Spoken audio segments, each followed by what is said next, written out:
¿Qué tal? Muy buenas tardes. Tengan todas y todos un placer saludarles en este diplomado de epistemología jurídica. El doctor Raúl me pidió que compartiera con ustedes la sesión del día de hoy. Un gusto estar en esta modalidad virtual en este diplomado.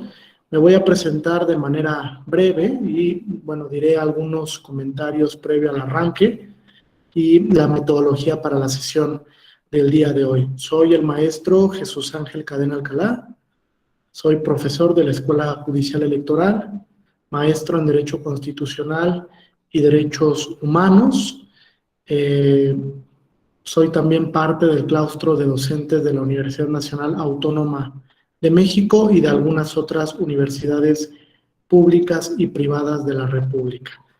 Bien, pues una de las indicaciones que les tengo que dar, afortunadamente o no, es, bueno, todos deben de tener sus cámaras encendidas, viene en el reglamento que les compartieron, de hecho es un requisito para la asistencia y desde luego para acceder a la constancia. Entonces, si me pueden apoyar a encender sus cámaras, salvo que haya alguna situación especial, me la comenten. De lo contrario, bueno, no habrá pase de asistencia, que es uno de los requisitos que, como ustedes saben, son indispensables para la obtención de la constancia.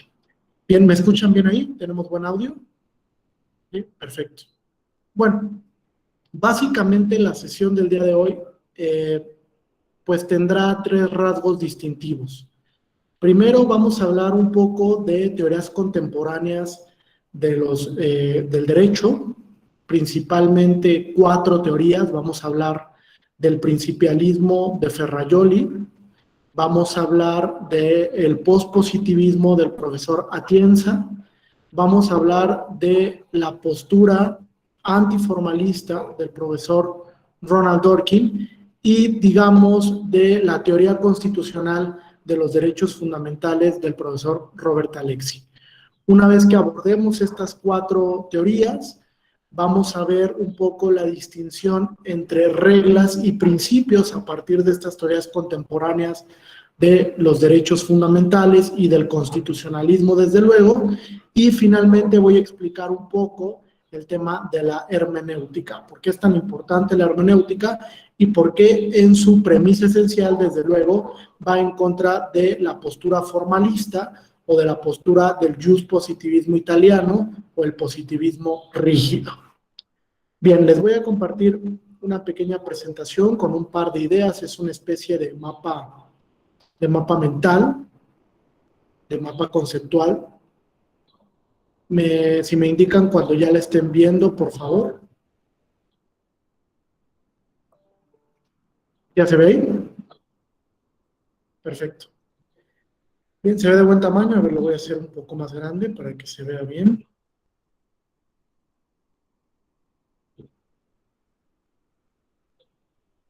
Creo que ya se ve bien, ¿no? Perfecto. Bien, entonces vamos a hablar de estas 4 teorías contemporáneas del derecho que, sin lugar a dudas, pues marcan un parteaguas para la consolidación del constitucionalismo de nuestros días y también, desde luego, para la percepción de la dogmática de los derechos fundamentales. La primera de ellas, fíjense, la idea que presenta el profesor Ferrajoli en un libro que denomina Los derechos fundamentales en el Estado constitucional.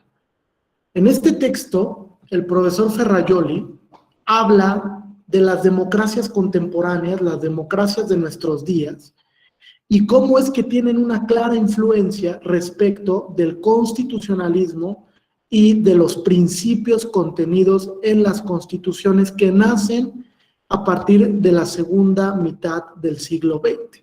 Es decir, las constituciones que emanan del periodo de posguerra de la Segunda Guerra Mundial. ¿Por qué es importante este detalle o esta precisión histórica en el tiempo contextual, desde luego? A partir de la Segunda Guerra Mundial se da un fenómeno que se ha denominado, fíjense, la internacionalización de los textos constitucionales. ¿Qué quiere pasar? ¿Qué quiere decir esto? Una vez que se culmina con el proceso de la Segunda Guerra Mundial, los estados de Occidente se dan a la tarea de rediseñar el contenido de sus constituciones, principalmente, Martín, a partir de una premisa, que es el reconocimiento de catálogos bien definidos de derechos fundamentales que operan como principios de orden constitucional. Es decir, que son mandatos de optimización que pueden en algún momento limitarse o restringirse y que desde luego van a cumplimentarse de acuerdo con las realidades fácticas con las que se presenten. Entonces, el profesor Ferrajoli visualiza que todas estas constituciones entran en un fenómeno que le denomina rematerialización constitucional. ¿Y por qué, Javier, se da este fenómeno de rematerialización constitucional?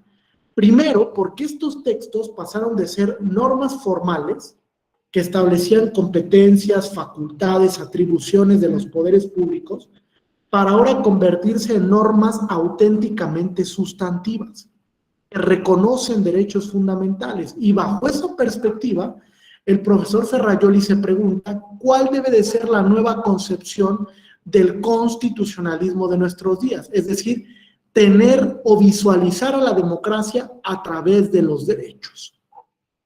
Esto tiene un punto de inflexión muy clave, tiene un punto de inflexión muy preciso y, digamos, sumamente objetivo de cómo se visualizan las democracias de nuestros días.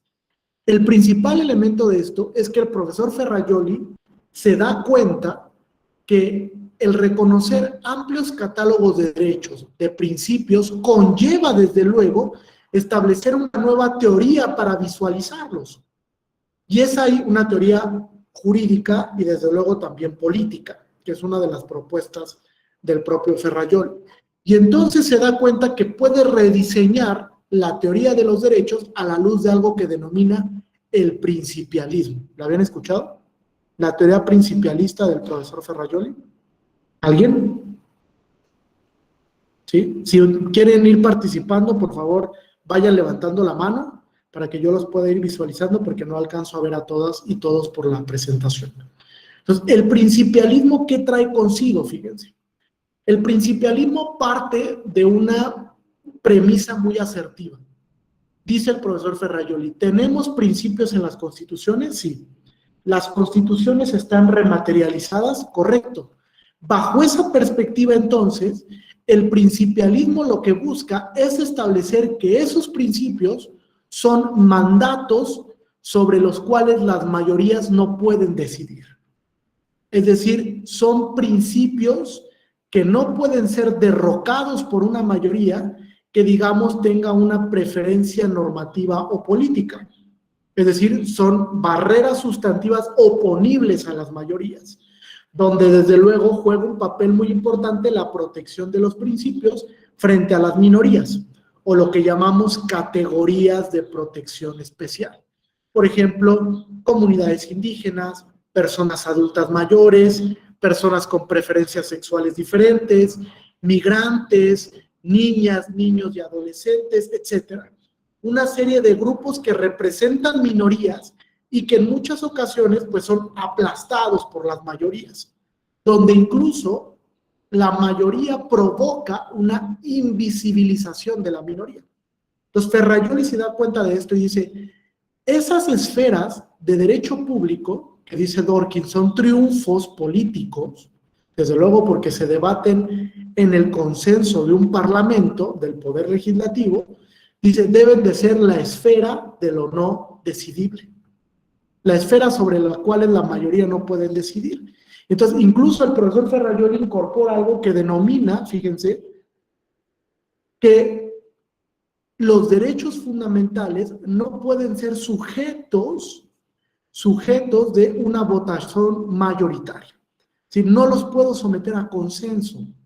El reconocimiento del contenido esencial de los derechos parte de una lectura de reconocimiento constitucional a través del poder legislativo o incluso a través de la facultad interpretativa que hoy por hoy tienen los tribunales constitucionales, que pueden crear nuevos derechos o que pueden crear derechos no enumerados en la Constitución, y eso expresivamente lo que provoca es que esos derechos, digamos, en el debate del seno público, de lo político, no puedan ser sujetos a una votación mayoritaria. La esfera de lo no decidible. Una vez que el profesor Ferrajoli, fíjate, esto es muy importante, Concepción, una vez que el profesor Ferrajoli reconoce que existen amplios catálogos de principios, dice, existe una premisa fundamental para materializarlos.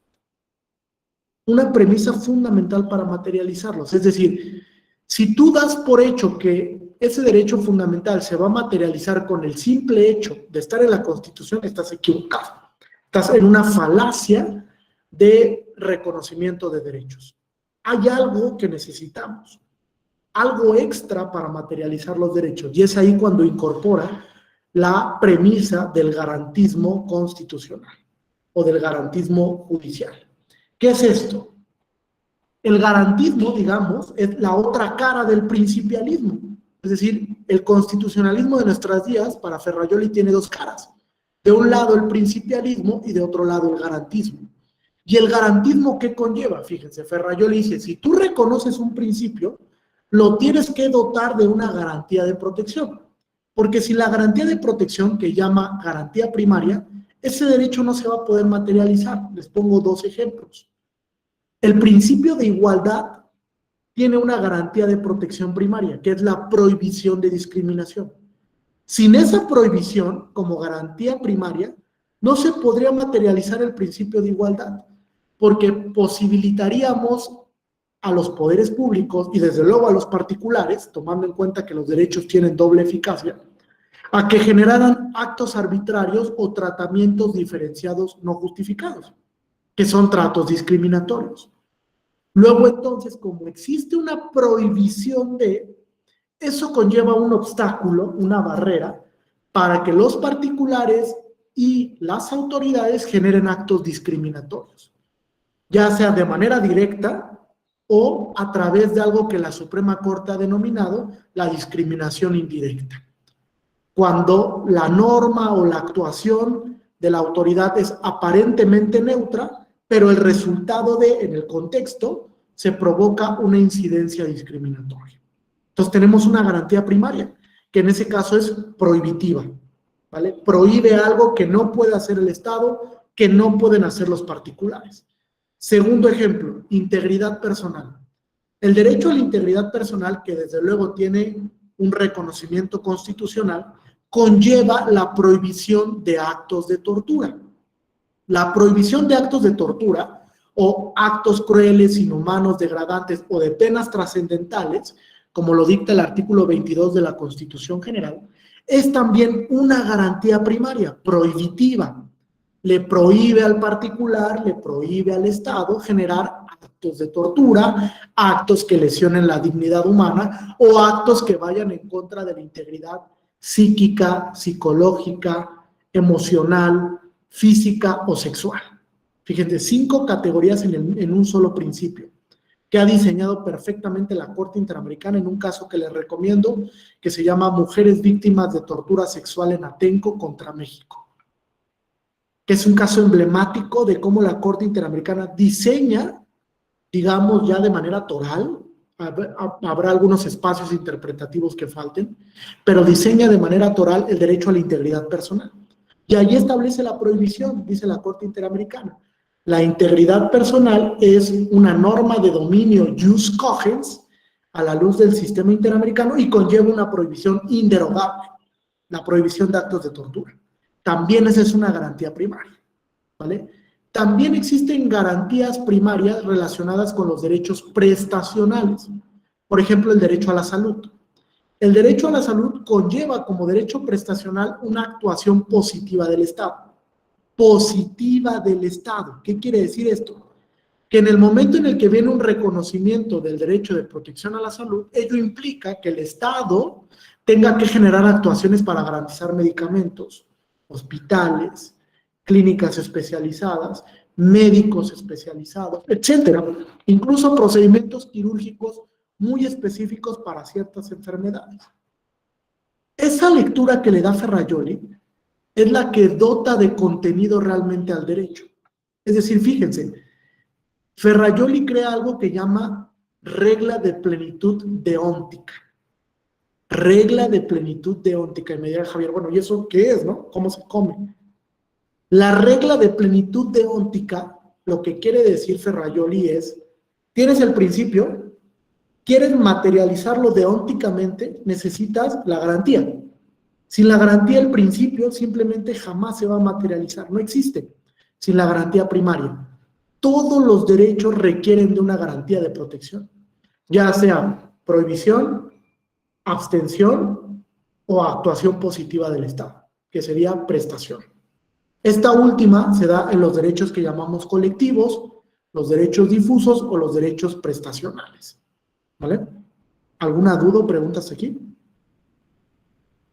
¿No? Fíjense, les voy a recomendar un libro hablando de derechos prestacionales que se llama Los derechos sociales como derechos exigibles. Es del profesor Christian Curtis y Víctor Abramovich. Se publicó por la editorial Trota y habla un poco de esta redimensión de los principios prestacionales y de las implicaciones que tiene el Estado para garantizar estos derechos fundamentales. Fíjense, uno de los elementos más importantes para entender cómo materializar los derechos sociales es que tienen un coste económico. Le cuestan al Estado. ¿Vale? Le cuestan no solamente desde el punto de vista de la implementación de una política pública, sino que tienen una gran inferencia en la política financiera de un Estado. Ahí tienen el caso Mininuma de la Suprema Corte, que resuelven una controversia constitucional, donde obliga a un municipio a la creación de un hospital. Obliga a un municipio, fíjense, a la creación de un hospital. ¿Qué conlleva eso? El que el Poder Judicial, Suprema Corte, tenga una incidencia en la política pública del Poder Ejecutivo Municipal y le obligue y le vincule para garantizar el derecho a la salud a través de la construcción de ese hospital. Ahora, válidamente el municipio dice, oye, eso representa un coste y no tengo dinero para materializarlo. Y la Suprema Corte le responde de manera muy categórica y le dice, no basta con que me digas que no tienes dinero. Realmente tienes que solicitar la suficiencia presupuestal para garantizar el derecho. Y en caso sí que hay una imposibilidad, bueno, entonces justifica la imposibilidad material económica. Pero no basta con que tú me digas que no hay recurso para que puedas, de alguna manera, omitir la protección del derecho a la salud a través de la construcción del hospital. No basta, requieres de un plus, requieres algo más. ¿Correcto hasta aquí? ¿Alguna duda? ¿No? Bueno, el garantismo, continuando en esta misma idea, además, fíjense, además de establecer estas garantías primarias, también se da cuenta de que requiere de algo que se denominan garantías secundarias o jurisdiccionales. El profesor Ferrajoli dice, es cierto, es un hecho notorio que las autoridades y los particulares violan derechos, ¿están de acuerdo? O sea, se generan actos arbitrarios por la propia naturaleza de incidencia de los derechos, es decir, hay un tráfico de los derechos en todas las relaciones. Es algo que ya había sostenido desde 1957 el profesor Nipperdey en Alemania. El tráfico de los derechos está por todas partes, frente a las autoridades, frente a los particulares, y entonces eso va a provocar eventualmente vulneraciones a los derechos. Es algo que va a pasar, sí o sí. Entonces Ferrajoli se da cuenta de eso y dice, bueno, necesitamos garantías secundarias. Es decir, cuando la actuación del Estado de un particular viola el derecho y lo puede dejar sin contenido esencial, entonces ese particular tiene la posibilidad de acudir a judicializar el derecho. Es decir, en ese momento se vuelve exigible ante los tribunales el derecho. Y entonces se debe de contar con garantías jurisdiccionales para reparar el contenido del derecho. El tema de la reparación es elemental para el garantismo.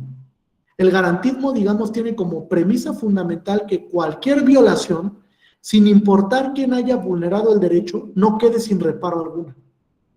Es decir, que yo tenga la posibilidad de acudir ante un órgano jurisdiccional para que se repare esa vulneración que fue arbitraria o que fue indebida por parte de la autoridad o de un particular. En México, por ejemplo, tenemos dos mecanismos por excelencia para hacer valer violaciones a derechos fundamentales. Uno, el juicio de amparo, y otro, el JDC, el juicio para la protección de los derechos político-electorales, que es un mecanismo que nos sirve para salvaguardar derechos democráticos, así lo voy a decir, fíjense, derechos democráticos, porque no solamente nos sirve para volver exigibles derechos de naturaleza político-electorales, sino que también podemos ir a judicializar derechos como libertad de expresión, como acceso a la información, como protección de datos personales, como libertad de manifestación, etc. Otros derechos que son vitales en el contexto democrático y que lo dijo la Corte Interamericana desde el caso Jorge Castañeda Gutmann contra México, ¿no? El ejercicio de estos derechos democráticos es elemental para el debate público, para el debate político. ¿Vamos bien hasta aquí? Entonces, fíjense, el garantismo tiene dos vertientes también, a través de las garantías primarias y a través de las garantías secundarias. Entonces, Ferrajoli es el principal precursor del principialismo y del garantismo constitucional. A partir de estas premisas elementales como proyecto normativo y también como proyecto político, porque también tiene una incidencia en la forma de gobierno, en la forma en la que hacemos política, en la toma de decisiones, que evidentemente está relacionada con el ejercicio de los derechos fundamentales. Ahora, segunda teoría importante, ya que vimos al profesor Ferrajoli. Segunda teoría, una que me parece es elemental para entender el constitucionalismo de nuestros días. Algo que se denomina el pospositivismo jurídico. Pospositivismo jurídico. Y aquí tenemos dos grandes precursores del pospositivismo jurídico. Uno, el profesor Manuel Atienza, y otro, el profesor Joseph Aguiló. Que Joseph Aguiló tiene un texto publicado en la revista Doxa que le llama el pospositivismo jurídico. Consúltenlo. Es un artículo muy pequeño donde trata de dinamizar los elementos de la teoría del pospositivismo jurídico. Principalmente son tres elementos o rasgos distintivos de este pospositivismo. Primero, relación entre derecho y moral. ¿Por qué hay una relación directa entre el derecho y la moral? Tengo que partir de una premisa histórica que, digamos, es elemental para entender esto del pospositivismo jurídico. Cuando en 1928 se le preguntó al profesor Kelsen sobre la viabilidad de incorporar principios en la Constitución, ¿qué creen que dijo el profesor Kelsen? ¿Alguien sabe qué dijo en 1928 el profesor Kelsen al respecto? ¿No? ¿O se imagina? Imagínense, le preguntan a Kelsen, oye Kelsen, ¿tú qué piensas de incorporar principios en el ordenamiento constitucional? Y la respuesta que da Kelsen, fíjense, de manera muy categórica dice, no deben estar en la Constitución, porque los principios son riesgos constitucionales. De hecho, en uno de los textos de Kelsen, la garantía jurisdiccional de la Constitución establece este tema del riesgo constitucional. Dice, es riesgoso porque los principios son indeterminados. Es decir, no tienen una lectura cerrada como las reglas. Los principios eventualmente tienen una lectura mucho más abstracta y entonces requieren de una actuación judicial mucho más activa para dotar de contenido esencial y desde luego para establecer reglas de limitación a los derechos, ¿no? Limitación a los derechos. Entonces, bajo esa postura, fíjense, se empezó a construir una teoría positivista del derecho que establecía solo deben existir en el ordenamiento jurídico reglas, normas que funcionen a maneras de reglas. De hecho, Kelsen en la teoría pura del derecho habla de esto, de la construcción normativa de las reglas. Dice, son mandatos cerrados que se cumplen o no se cumplen y que desde luego tienen una consecuencia jurídica ante la inobservancia, cuando hablamos de una regla perfecta o de una norma perfecta. Entonces, para Kelsen los principios estaban fuera del juego constitucional. Sin embargo, digamos 40 o 50 años después, se empieza a reformular este tema, principalmente en la Constitución Española de 1978. La Constitución Española del 78 es la que da pauta a hablar del pospositivismo jurídico.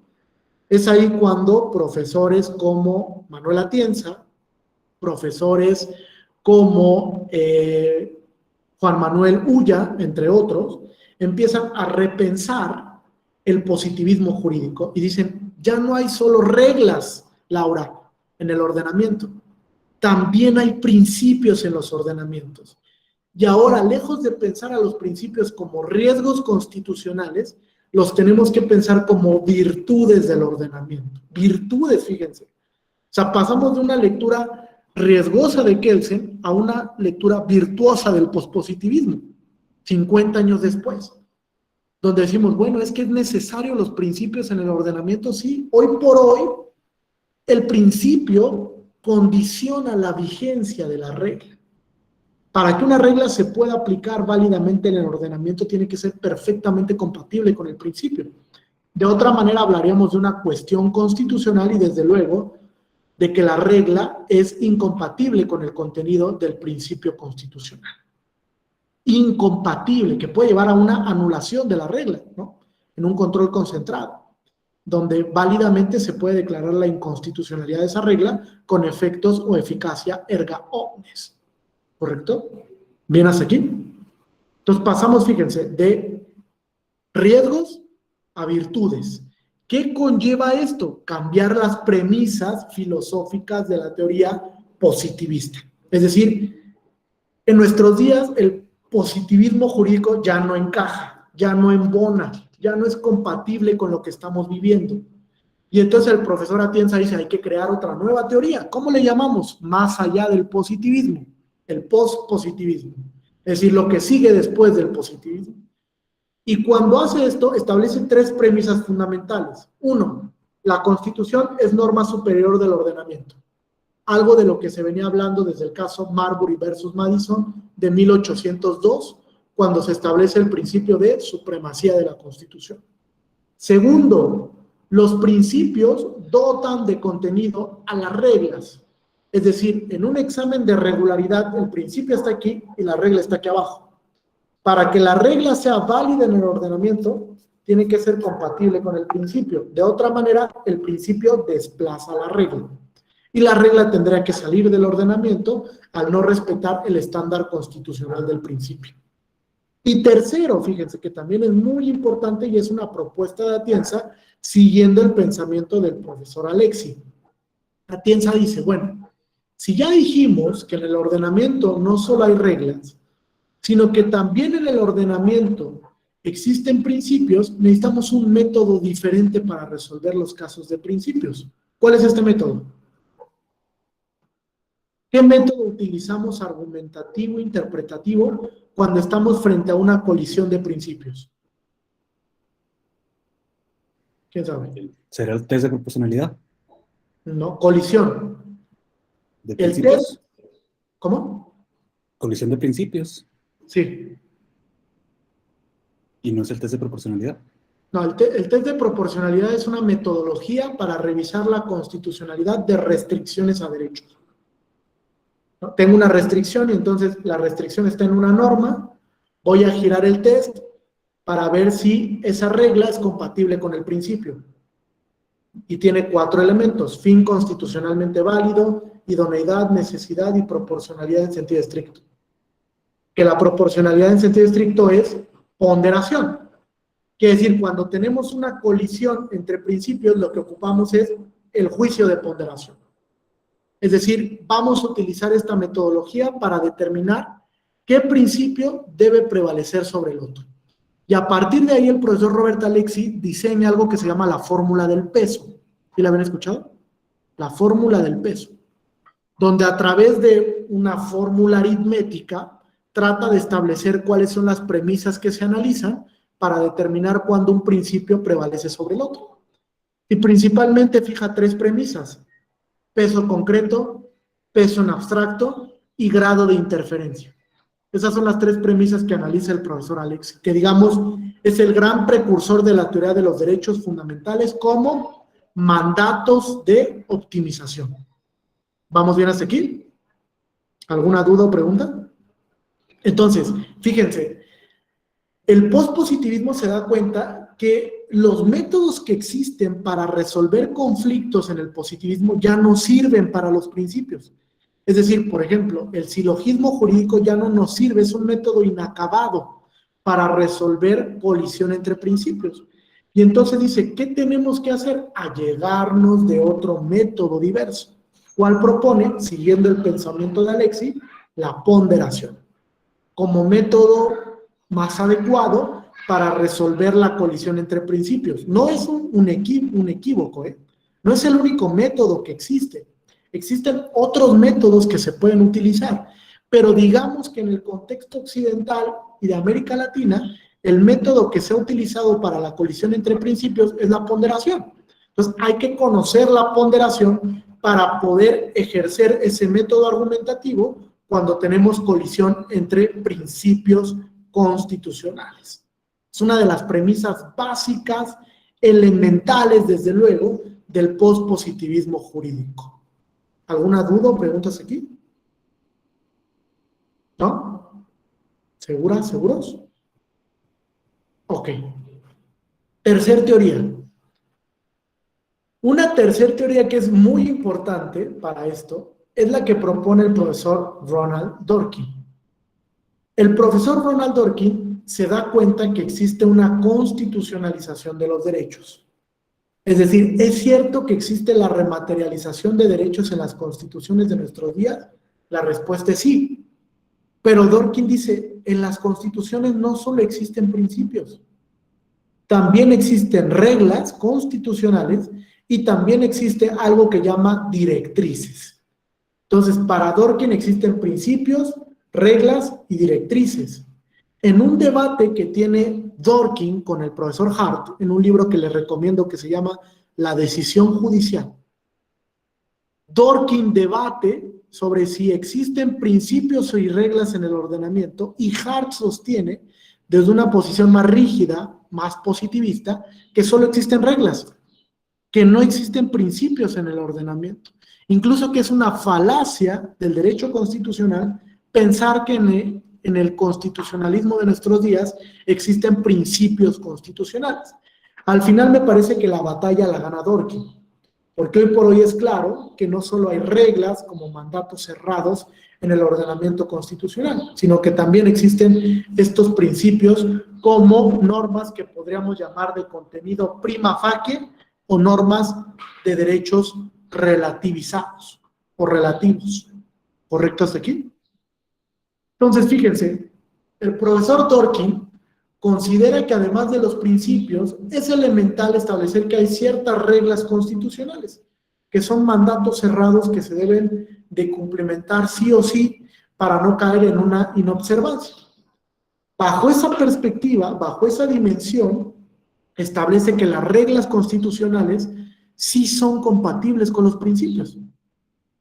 Va a haber reglas que perfectamente embonen con el principio, y desde luego, fíjense, va a haber reglas constitucionales que generen antinomias internas frente a los principios constitucionales. ¿Por qué antinomias internas? Porque la regla está en la Constitución, el principio también, pero ¿qué creen? La regla no es compatible con el principio.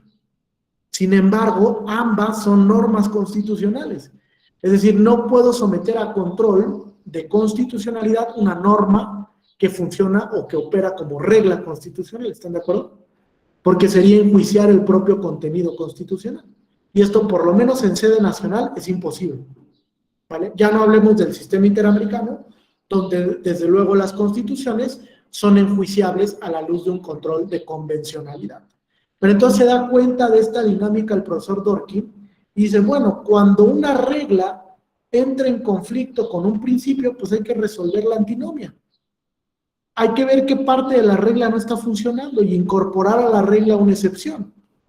O incluso determinar la incompatibilidad de la regla frente al principio, que sería otra salida alternativa a la luz de un control de constitucionalidad.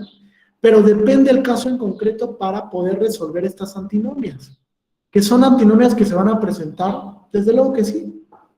Desde luego que se van a estar presentando en múltiples casos este tipo de antinomias, porque va a venir en unas ocasiones una regla que, digamos, limite al principio y habrá que establecer si la limitante de la regla es constitucionalmente válida o no.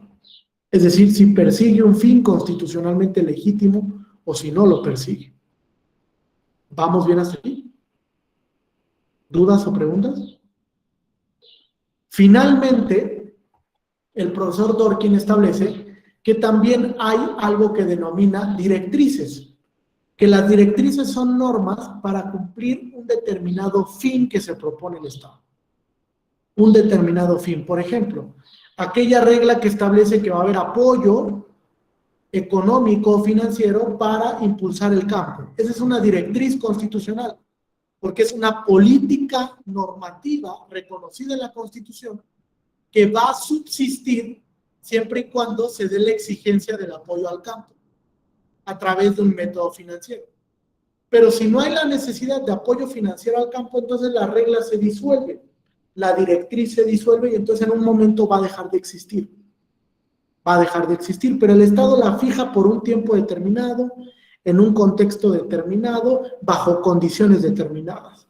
Y establece entonces, para materializar derechos de los ejidatarios, pues voy a implementar esta política normativa constitucional para dotarles de ciertos créditos para que puedan fomentar la agricultura, la ganadería, etc. Esa es una directriz, algo que fija el rumbo de una determinada política normativa. Y la directriz va a existir o va a subsistir siempre y cuando exista la necesidad de garantizar un cierto principio o de garantizar un derecho fundamental o un valor constitucional. ¿Bien hasta aquí? ¿Sí? Bien. Ahora, como última... Sí, adelante. ¿Podríamos equiparar las directrices a la política pública? Claro, desde luego. Fíjense, hay, sin quererlo decir así, hay ciertas políticas públicas que se enmarcan en el contenido constitucional. Por ejemplo, hace ya un par de años, en 2020, si no me falla la memoria, hubo una reforma constitucional al artículo 4. ¿La conocen? Esta reforma constitucional en el 2020, donde el Poder Ejecutivo mandó al Congreso Federal un cambio, un auténtico cambio constitucional para implementar constitucionalmente los apoyos a los adultos mayores, a los jóvenes y a las comunidades o grupos originarios. ¿Qué tipo de apoyos, Alejandro? Pues principalmente eran políticas públicas de apoyo económico, becas para los jóvenes, apoyos económicos para las personas adultas mayores y también apoyos para proyectos de comunidades indígenas o de grupos originarios. Esa es una política pública que se implementó a nivel constitucional. Y cuando se generó este debate, a partir de algo que a mí siempre se me ha hecho falaz y desde luego una mentira por parte del Poder Legislativo, se aperturó una especie de foro ciudadano, donde se llamó a algunos expertos y se les dijo, a ver, ¿ustedes qué opinan de esto? El implementar estos programas sociales en la Constitución es garantizar un derecho, y desde luego le dijeron, pues no, no es un derecho fundamental eso, es una política pública que se está incorporando a la Constitución. Tú estás incorporando un programa social de apoyo para jóvenes en la Constitución porque lo fijas como una directriz, quieres lograr algo con esa política pública. Cuando se logre ese algo, ¿qué pasa con la directriz? Dice Dworkin, desaparece. Pierde eficacia la directriz, ya no me sirve, ya logré mi cometido, ya logré estabilizar a los jóvenes, ya tienen un trabajo, ya tienen un ingreso. Entonces ya no es viable continuar con la directriz. ¿Pasa lo mismo con los derechos fundamentales? O sea, ¿el derecho fundamental de un día a otro puede perder su eficacia? Pues no. El derecho fundamental incluso debe de ir progresando de manera gradual. Y son indisponibles, es decir, no están sujetos al arbitrio del poder político. El derecho fundamental se reconoce en su contenido y gradualmente tiene que ir lográndose una mayor eficacia. La directriz no pasa así, Alejandro. En la directriz se fija la política llegamos al fin o a la meta para la cual se fijó la directriz, y dice Dworkin, desaparece del contenido constitucional. Ya no me sirve. Entonces, esa reforma del artículo 4, donde se elevaron a rango constitucional ciertos programas sociales, son directrices, no es un derecho fundamental. Porque incluso tienen una estructura, fíjate, cerrada. Operan como reglas, donde se le dice al Estado, oye, a las personas de más de 65 o 68 años, mes con mes le tienes que dar un apoyo económico. Es una regla, ¿se cumple o no se cumple? ¿Están de acuerdo? Pero fíjate, como regla constitucional conlleva una exigibilidad. Si el Estado no cumple con esa regla, ¿qué creen? La persona está en posibilidad de ir al amparo y judicializar la regla. Y decir, oye, no me están dando la ayuda que prevé la Constitución. Vengo a que se exija el cumplimiento de la regla constitucional. Eso sí conlleva el implementar la directriz. Que si yo implemento la política en la Constitución, en el momento en el que está ahí, se vuelve plenamente exigible, ¿eh? Son los riesgos de... imagínate, el Estado se declara en una imposibilidad económica para cumplir con la directriz, pues no va a importar. Yo voy a poder acudir al juicio de amparo para exigir el cumplimiento de esa regla. Por eso es que es riesgoso establecer como política pública programas sociales en la Constitución, que es algo que se le puso en su momento hincapié en este debate, pero pues poco hizo el Poder Legislativo, ¿no? Que digamos nada más racionalizó la reforma y la aprobó. Entonces, cuando estamos hablando de directrices, nos deberíamos limitar a los TESCAS. ¿Cómo? Se trabó un poquito. Cuando hablamos de directrices, nos estaríamos limitando entonces como garantías de los TESCAS. Sí, exacto. Principalmente, ¿no? Principalmente. Porque la directriz, digamos, se fija como una garantía primaria para lograr un objetivo. O sea, Dworkin dice, ¿quieres lograr este objetivo? Fija esta directriz, esta meta, esta política. ¿Qué puede ser económica? ¿Qué puede ser social? ¿Qué puede ser política? ¿Qué puede ser cultural? Etcétera. Pero fija esa directriz. Y una vez que hayas llegado a ese cometido, entonces digamos que la directriz se debe disolver y pierde su eficacia. Ya no va a servir. Entonces, sí, de alguna manera es una garantía para cumplimentar el derecho. Y principalmente se vincula con los derechos de naturaleza prestacional. Es correcto. ¿Sí? Esa es la propuesta, fíjense, es la propuesta de Dworkin, ¿eh? Podemos estar de acuerdo o no. Claro. Para Dworkin, cuando hablamos de normas, él dice, se dividen en 3 tipos de normas. Principios, reglas y directrices, es lo que existe.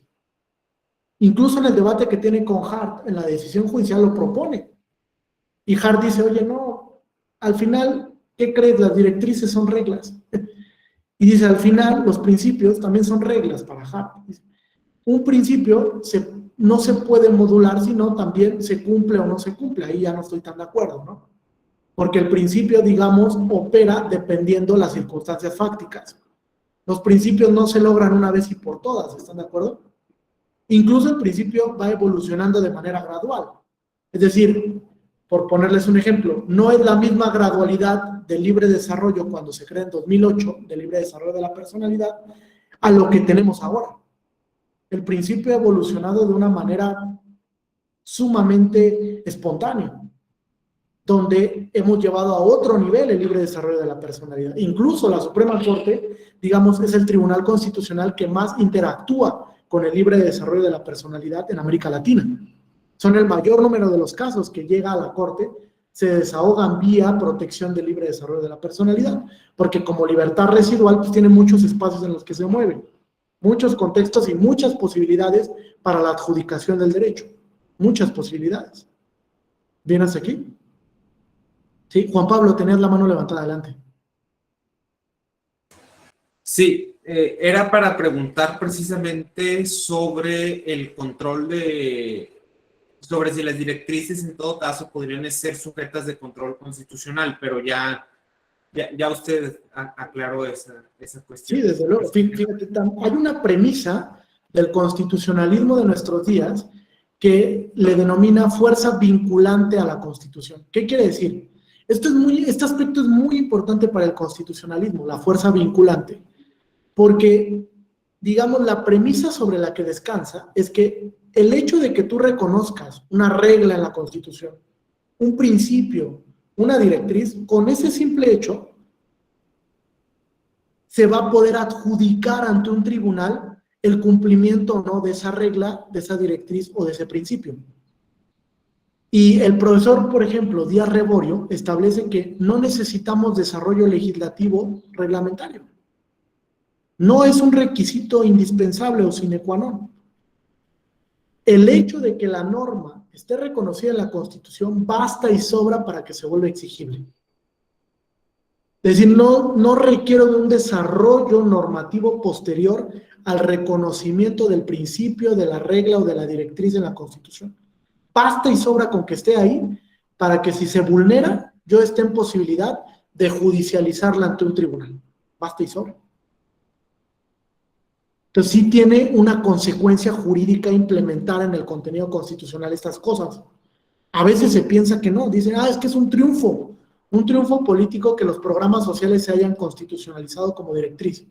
Puede ser que sí, para quien esté en el poder, pero conlleva algo más, y es algo que no hemos alcanzado a visualizar. El hecho de que tú establezcas un programa social ahí, en el contenido constitucional, lo vuelve plenamente exigible. Es decir, que el siguiente gobierno no va a poder llegar y decir, desaparece el programa social de la Constitución. No, porque incluso podría afectar un derecho y esa medida sea regresiva. Entonces, el hecho de que lo hayas constitucionalizado tiene muchas implicaciones en la adjudicación, porque abre la posibilidad para que esa directriz se judicialice. Entonces yo toqué las puertas, por ejemplo, de un juzgado de distrito y le diga, oye, no están cumpliendo con el programa de becas para jóvenes, no me lo están entregando. Y entonces eso afecta a mi derecho a un nivel de vida adecuado, por ejemplo. ¿No? Yo cuento con ese ingreso para garantizar pues, ciertos elementos básicos o mínimos indispensables para mi vida. Entonces, en el momento en el que pasa eso, el juez de amparo va a judicializar la directriz respecto al derecho. Va a decir, oye, el hecho de que no cumplas con la directriz lesiona el derecho. Y entonces es plenamente exigible ante los tribunales, es decir, se abre la puerta para la exigibilidad, que es una de las notas distintivas del constitucionalismo de nuestros días. El simple hecho de que esté en la Constitución vuelve exigible la norma, judicialmente. Sí, Juan Pablo. Pero entonces, si por ejemplo, se llegara a reformar la Constitución en el artículo 4 para quitar esta parte que se adicionó en 2020, ya no estaría sujeto a control, porque las reformas a la Constitución no están sujetas a control constitucional. Bueno, por lo menos en sede interna, ¿no? Pero, o sea, sí alcanzaría en sede internacional para irse en contra de eso.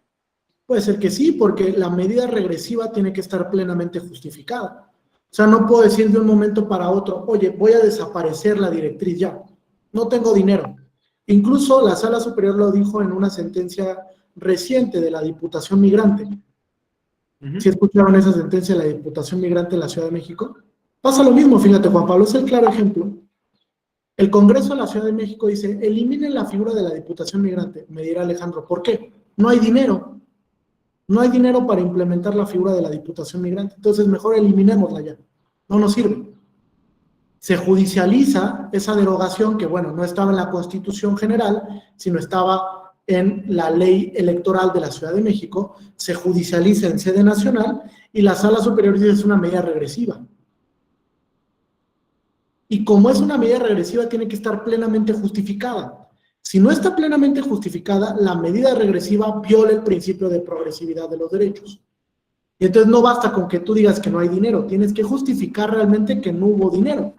Y antes de llegar a la derogación, buscar otros espacios en los que se logre satisfacer el derecho y desde luego el cumplimiento de la regla, que era proponer a un diputado, a una diputada bajo el criterio migrante, ¿no? Para que representara a esa minoría en el Congreso de la Ciudad de México.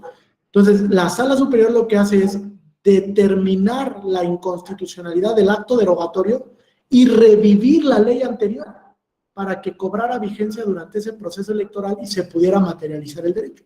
Algo así pasaría, ¿no? Si llegara esto a judicializarse, por ejemplo, ante el sistema interamericano, válidamente la Corte Interamericana podría decir, la medida del Congreso constituido como constituyente permanente viola el principio de progresividad. Y entonces, ¿qué crees, México?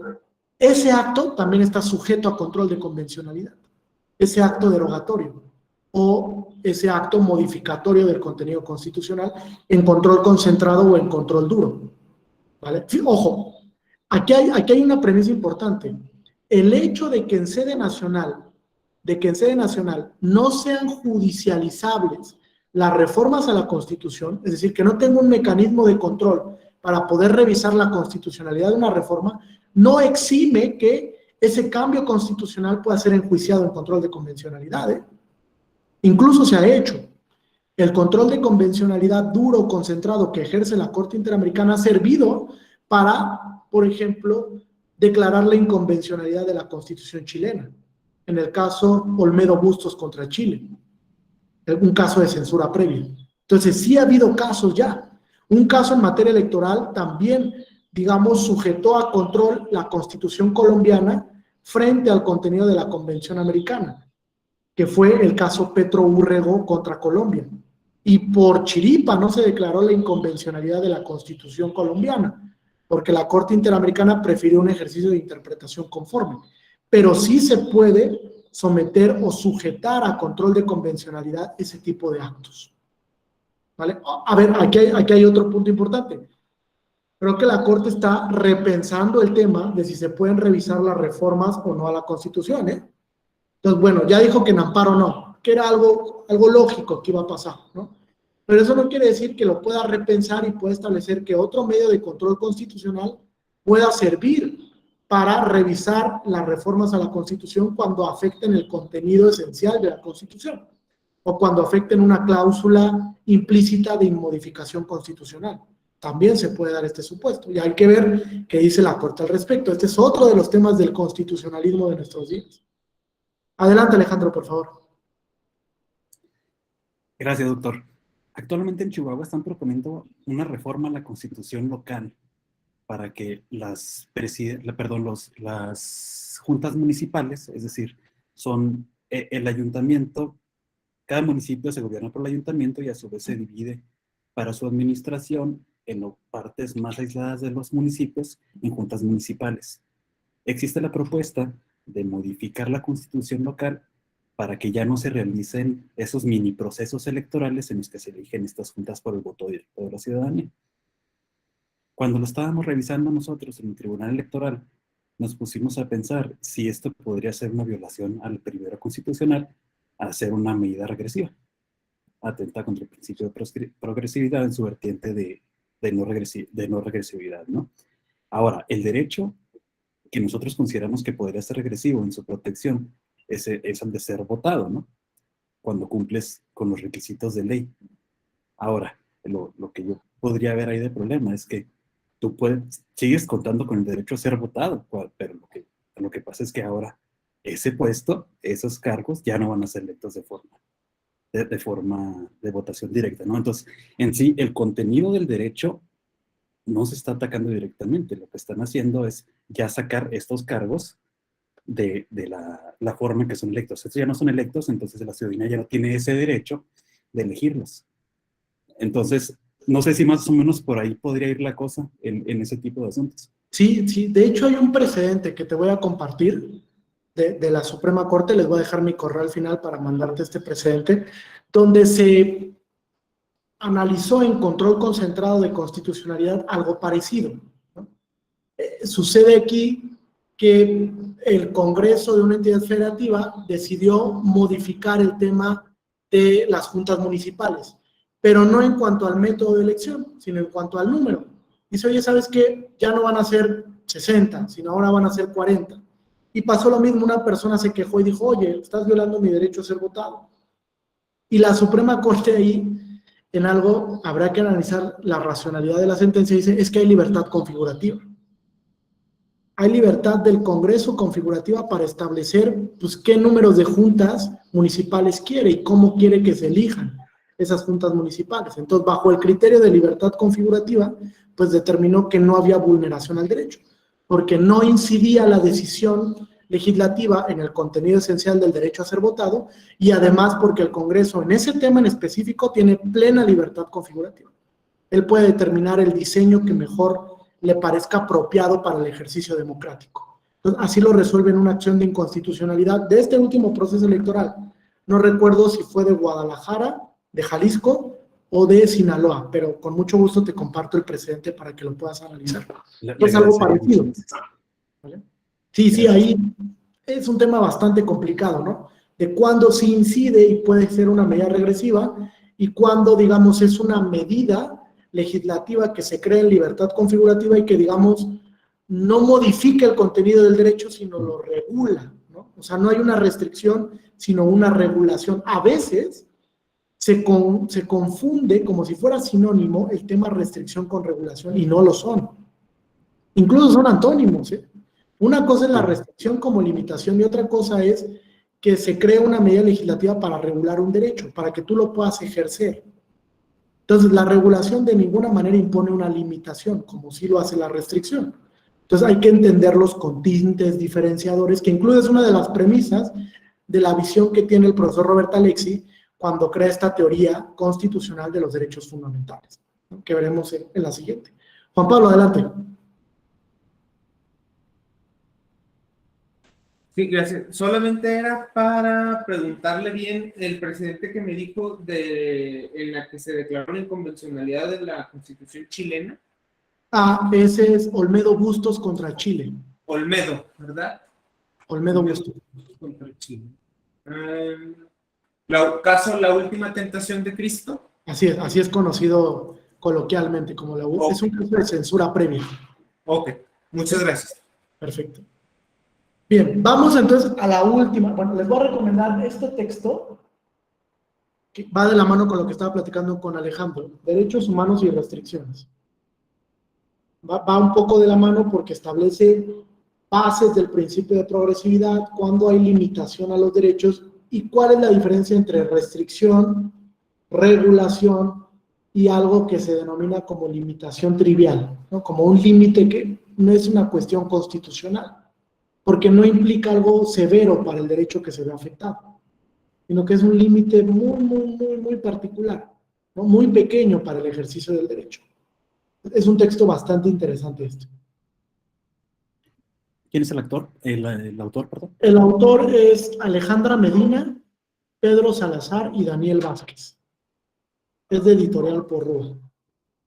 ¿Vale? Se lo recomiendo mucho. Ahora, la última propuesta, la que diseña el profesor Robert Alexy.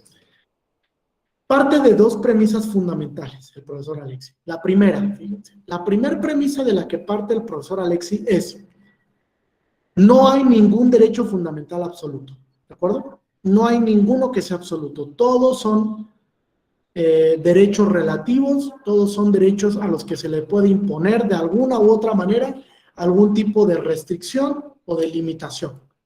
Le corresponde a la judicatura, desde luego, analizar si la restricción o la limitación es constitucionalmente válida, principalmente a través de una metodología que nos decía Alejandro, el test de proporcionalidad o de razonabilidad, ¿no?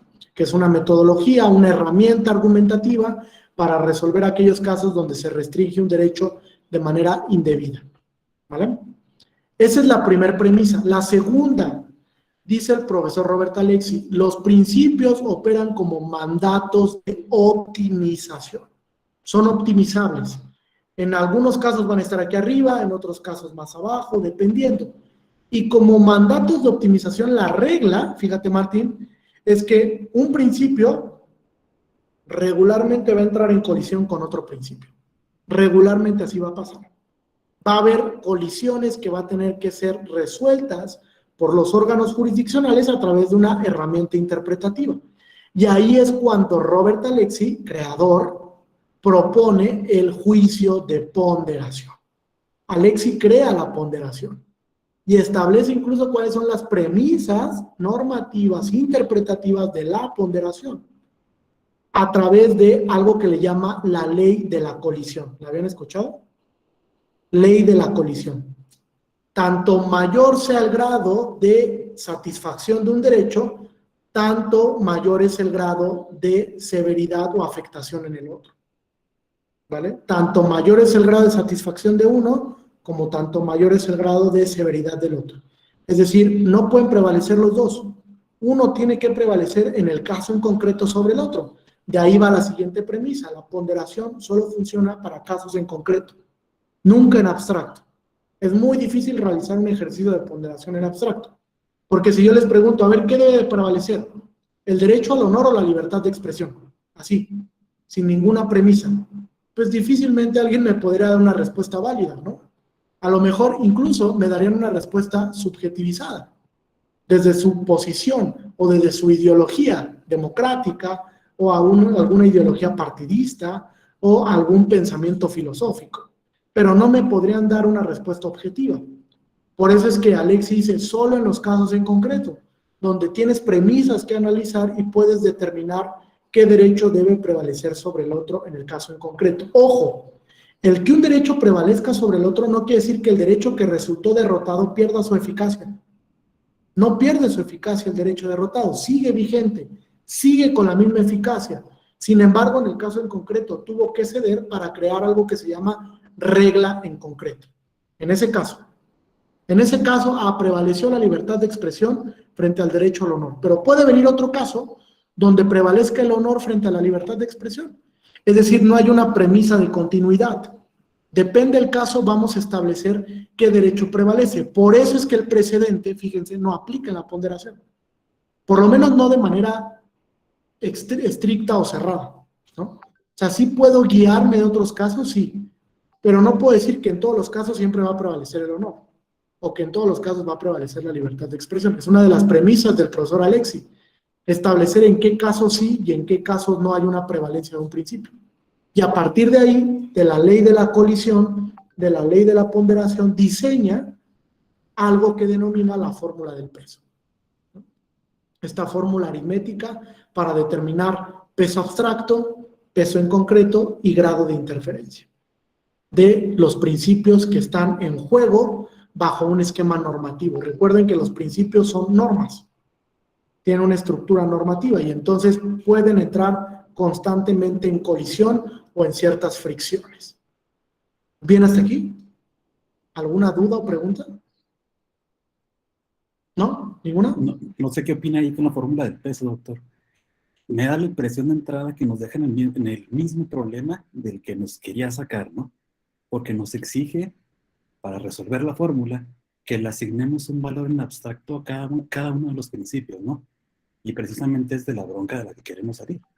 No sé si yo lo entendí de esa manera, pero no veo cómo en verdad nos pueda sacar ahí de una bronca cuando tratamos de superar estos problemas de ponderación.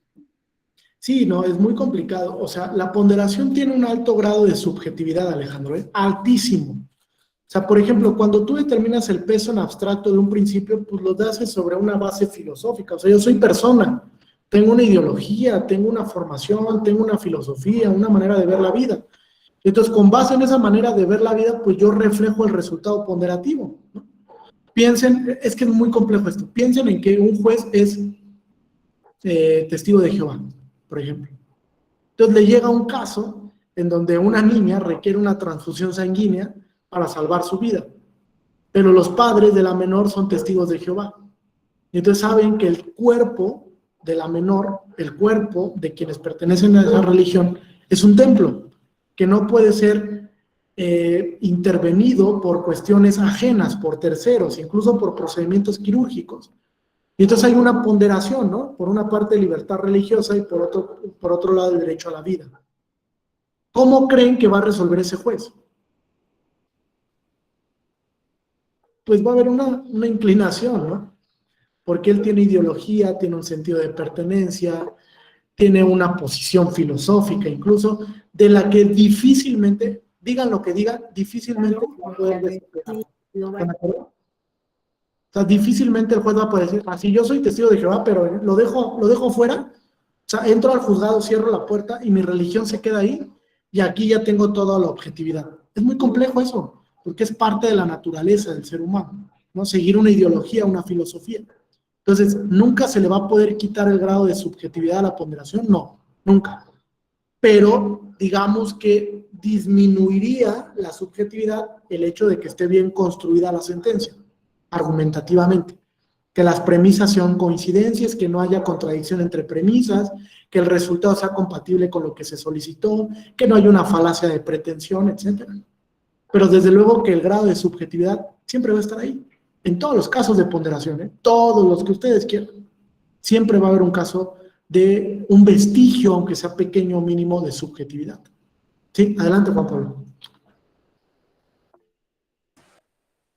No, pues bueno, es que iba a decir, incluso ya desde ese punto de vista así tan extremo, incluso podría decirse hasta rayando en el absurdo, pero incluso podría construir una decisión en la que se decantara por no intervenirla quirúrgicamente independientemente de la religión, ¿no? O sea, podría construir diciendo que partiendo de la visión que tiene interiorizada él de la dignidad humana, que al final del día es sobre lo que gravita los derechos fundamentales, sobre la dignidad humana, él construir una visión de dignidad humana que implica que el cuerpo humano no debe ser intervenido de esa forma. Incluso podría existir, ¿no? Y se podría sostener sin que pudiera entenderse que está metiendo la religión ni en ese sentido vulnerando el derecho a la salud de la menor. Sí, claro, desde luego. De hecho, este caso es real, ¿eh? Lo conocen. Llegó a la Suprema Corte en México y la Suprema Corte se inclina por la transfusión sanguínea, ¿no? Bajo unas premisas argumentativas un tanto endebles, ¿eh? Sí lo debo decir así, porque parece que la Corte deja sin contenido esencial la libertad religiosa. O sea, se inclina totalmente por la vida y no atiende del todo a los padres. O sea, los padres sí juegan un papel. Digo, e incluso también asumiendo, que que es el conflicto con la libertad religiosa, ¿no? Sí, por supuesto. De hecho, fíjate, es una premisa en la que le doy la razón a Ronald Dworkin, perdón, en este texto. Se lo recomiendo, se llama El Derecho de las Libertades, del profesor Dworkin. Dworkin, en este texto, y en otro que se llama Los jueces como guardianes filosóficos, algo así se llama el texto.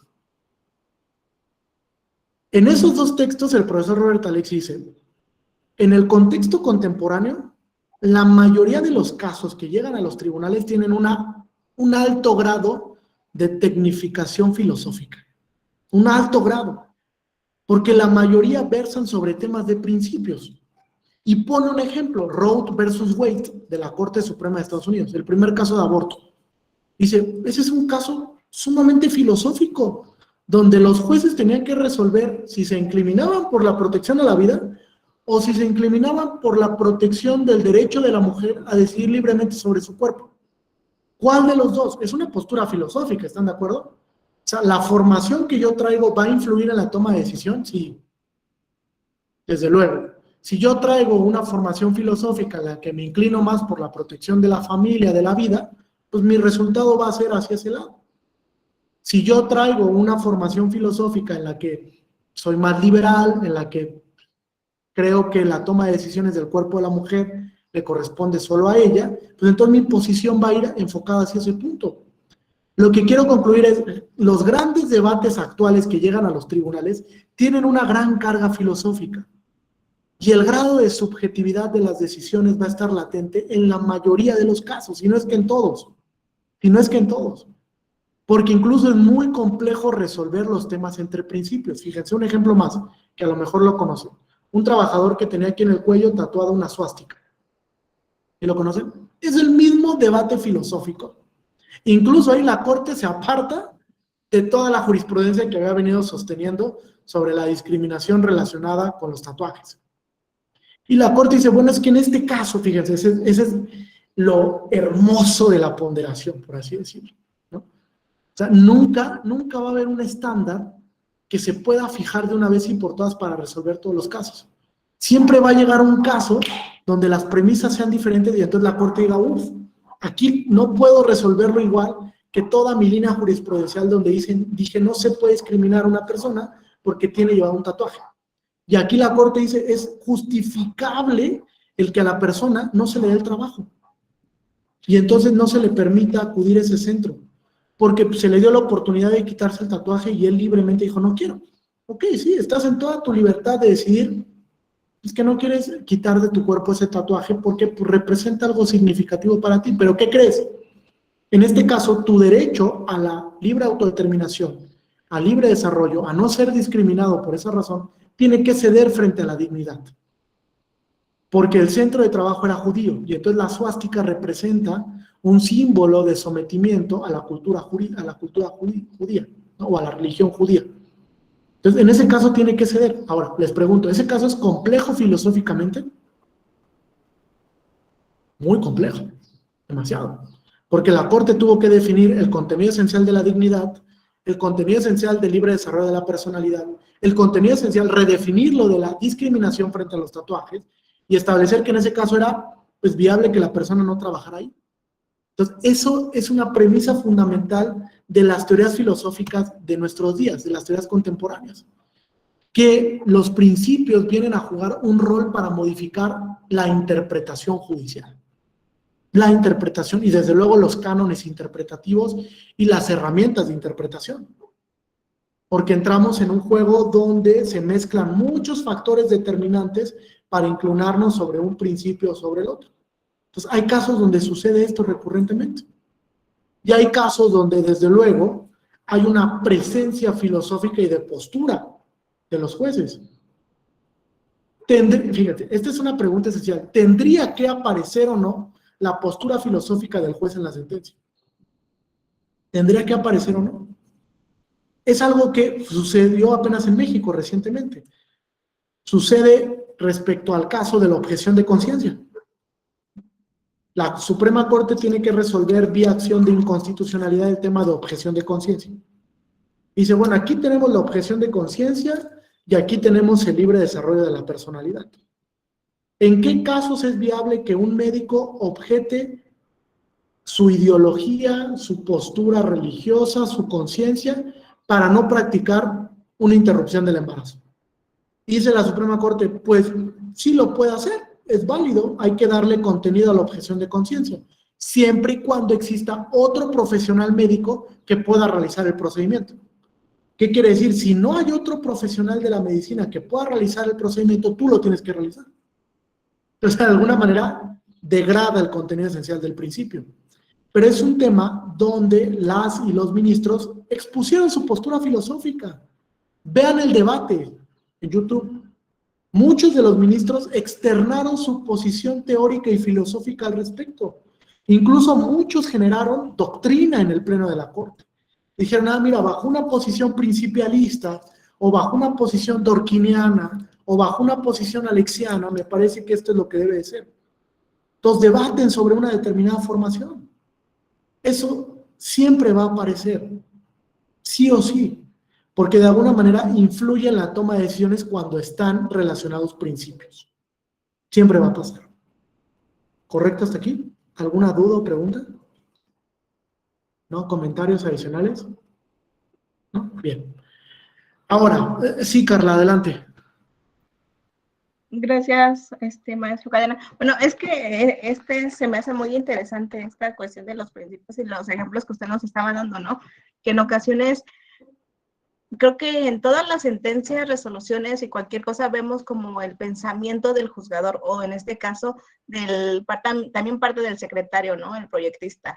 Entonces, es algo que yo creo que todo eso que usted nos ha comentado, que han comentado nuestros compañeros, nos lleva como ese análisis, ¿no? En que cada una de las resoluciones y sentencias nos pueden abrir otra perspectiva de cómo otra persona puede ver ese principio o esa ley o lo que se esté analizando, ¿no? El caso concreto.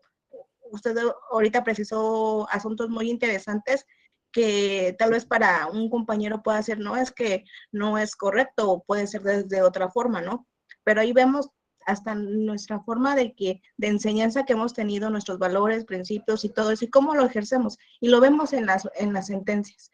Entonces, esto nos lleva a ver que todos pensamos diferentes y a reafirmar eso, ¿no? Que tenemos que romper esas barreras y ser, ahora sí que, abiertos de mente para poder entender toda esa diferencia de pensamiento. ¿Por qué? Porque eso es lo que va a fortalecer a que se pueda llegar a verdaderamente aplicar el derecho de manera adecuada, ¿no? Y así poder generar esos cambios para mejorar la norma o lo que se necesita, ¿no? Entonces creo que este tema es muy interesante. ¿Sería cuánto, maestro? Gracias, Carla. Sí, totalmente de acuerdo. De hecho, es parte del debate democrático, ¿eh? Así hay que entenderlo. La pluralidad de opiniones en el seno de un tribunal es elemental para el debate democrático. Incluso es elemental para el constitucionalismo deliberativo, porque quiere decir que estoy escuchando las voces que existen para generar un consenso en el seno de ese tribunal, y desde luego que los desacuerdos pues, van a existir, es parte de ese debate. Los que están en órganos colegiados lo ven recurrentemente, donde se pueden compartir o no opiniones jurídicas y donde desde luego la posición filosófica de un determinado juez o jueza constitucional pues impacta en la sentencia, sí o sí impacta. Ustedes lo ven, incluso la formación de los jueces, digamos, que traen otra escuela filosófica, otra escuela de derecho, impacta en las resoluciones. Incluso, fíjense, es complicado moldear para que se adapten a estas nuevas exigencias, ¿no? Un juez que fue formado bajo el positivismo italiano rígido, pues va a ser muy difícil que yo lo traslade al tema del pospositivismo jurídico, ¿no? Y decirle, oye, no solo hay reglas, hay principios que operan como mandatos de optimización, va a haber directrices, como le decía Alejandro, o va a haber otra propuesta, valores constitucionales, ¿no? Como la democracia, que es un valor constitucional. Entonces, me parece que detrás de ese sentido de pertenencia de los órganos jurisdiccionales, siempre va a haber un impacto de cómo piensan los jueces filosóficamente. De hecho, Dworkin dice, una de las premisas que los jueces, además de que sean juristas, tienen que ser filósofos. Un juez constitucional tiene que ser un gran filósofo, porque se va a enfrentar a cuestiones metajurídicas, que van más allá de lo jurídico. Les pongo dos ejemplos. El tema de aborto que resuelve la Suprema Corte vía acción de inconstitucionalidad. Cuando ustedes van a esa sentencia que está plagada de temas principialistas, se van a dar cuenta que la Corte justifica el tema a partir de dictámenes científicos, de a partir de qué momento se concibe la vida. Hay concepción para poder establecer la viabilidad de que la mujer interrumpa o no su embarazo. Ese es un tema que se escapa de lo jurídico, va más allá. El tema del uso lúdico y recreativo de la cannabis. Otro ejemplo, la Suprema Corte se allega de material científico para resolver el tema y dice, a ver, ¿la cannabis le causa un daño o no a la salud? ¿Cómo entendemos una respuesta? ¿No hay una respuesta jurídica? No, Gabriela, no la hay. ¿Dónde la tengo que buscar? En lo científico. Es decir, ¿qué hay de estudios o de análisis sobre lo que provoca el consumir cannabis? Y a partir de esa premisa resuelve el caso. Entonces, muchos de los casos que tenemos que resolver actualmente se construyen a partir de premisas que van más allá del derecho. Entonces, tenemos que estar preparados para esos casos, ¿no? La materia electoral no es ajena a esto, ¿eh? O sea, también hay casos, por ejemplo, de los mushes, un caso que resuelve Sala Superior. Es un caso que va más allá de lo jurídico, de entender la idiosincrasia, la identidad de esta comunidad, el sentido de pertenencia, el cómo se conciben socialmente, etc. O sea, va más allá de un tema jurídico para entrar en un tema social o en un tema cultural. Y tengo que estar preparado como juez para resolver esos casos. Porque si no, de otra manera, pues la sentencia carece de motivación, no está bien construida argumentativamente y por ende es derrotable. Derrotable frente a la crítica académica o social y desde luego derrotable frente al órgano que la vaya a tener que revisar, porque no se construyó a través de premisas argumentativas correctas. ¿Sí? Alejandro, adelante. Y luego de ahí vienen los mismos riesgos, ¿no? Del juez Hércules, como el caso del juez Garzón en España, en los que de repente perdemos de vista los límites de nuestra labor jurisdiccional, ¿no? Y nos interesa después hacer política pública, tal vez un poco los reflectores, y se acaba por deslegitimizar la función, ¿no? Sí, claro, totalmente de acuerdo. O sea, ahorita hay un tema muy importante en cuanto a esto.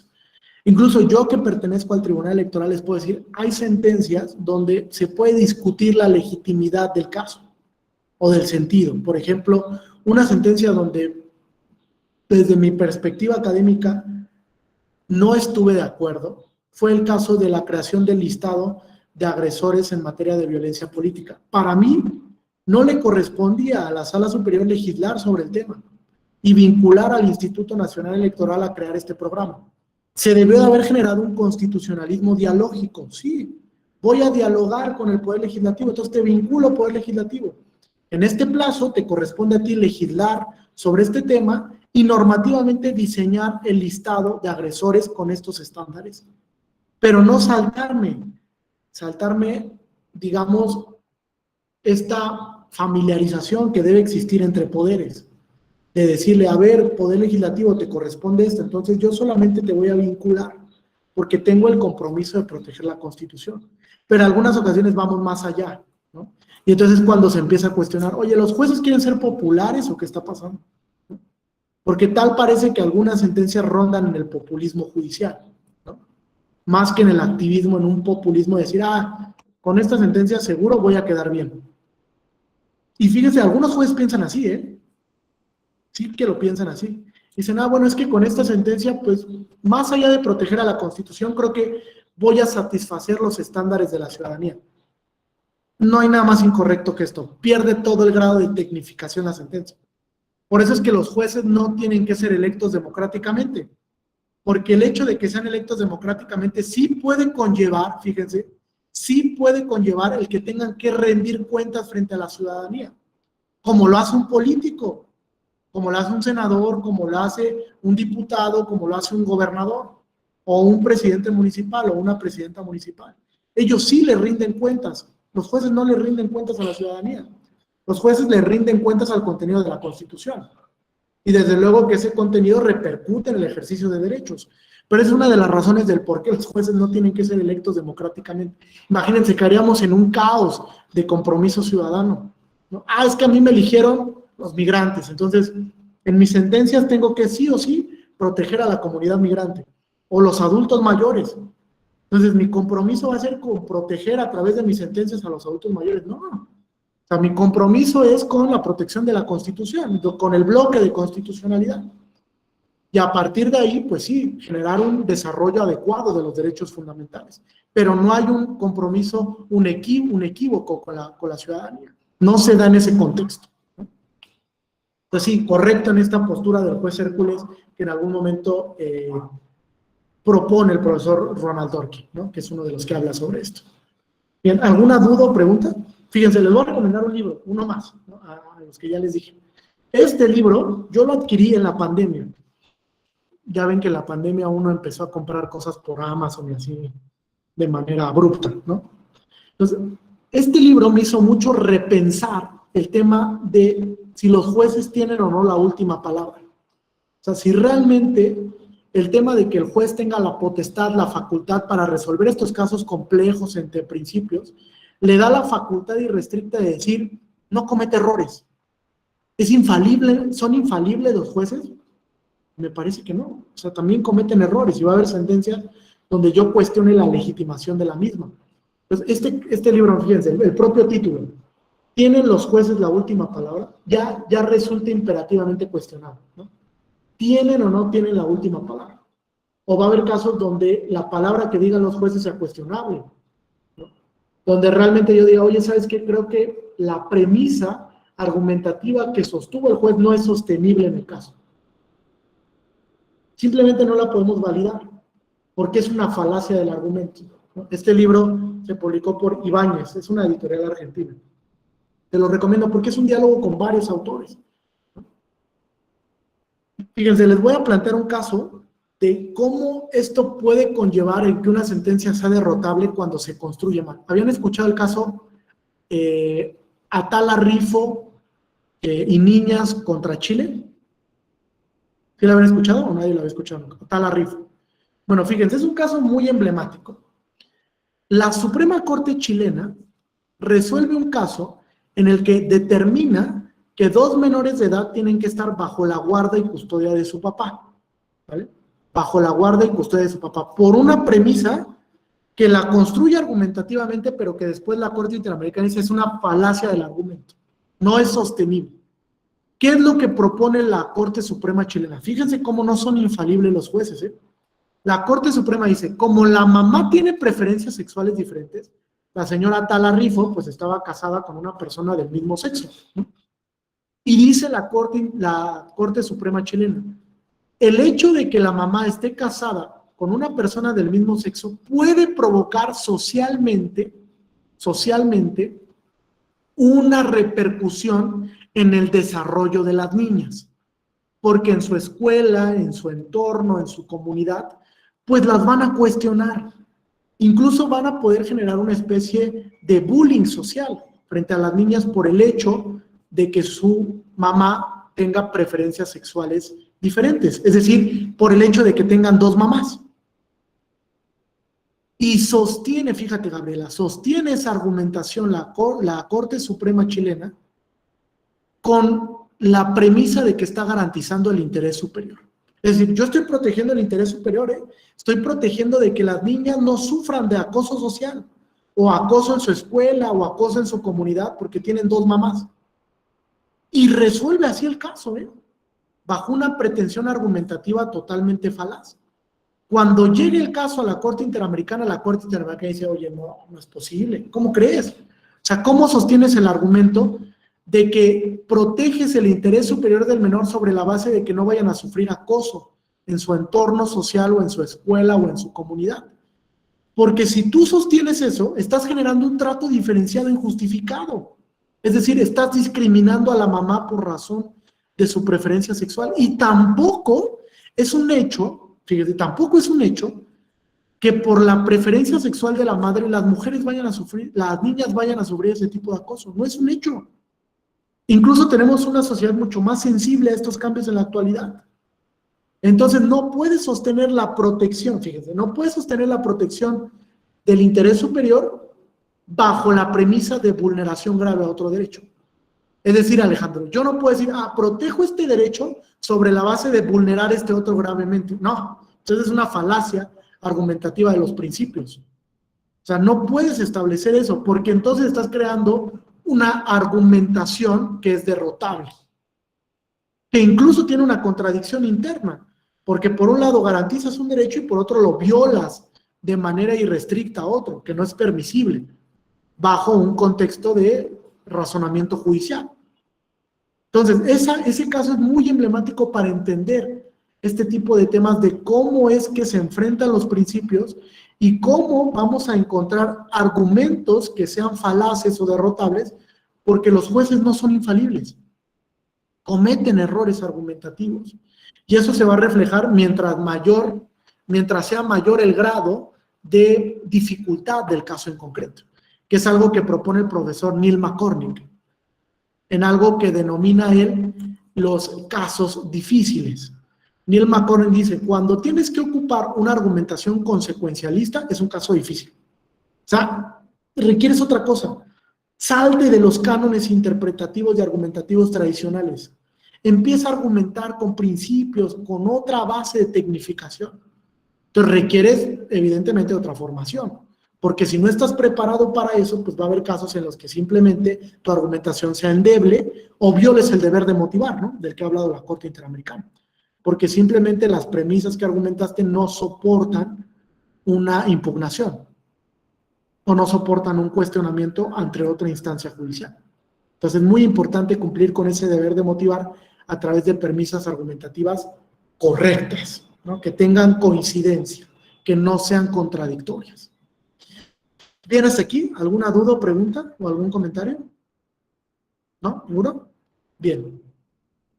Ahora, quiero hablar un poco de ustedes sobre la hermenéutica, ¿vale? Para finalizar un poquito este módulo y que me digan si han tenido algún acercamiento con la hermenéutica o si saben qué representa la hermenéutica en nuestros días para esta posición que hemos dicho antipositivista, por así decirlo, porque una de las premisas de la hermenéutica es que no es compatible con el positivismo, ¿no?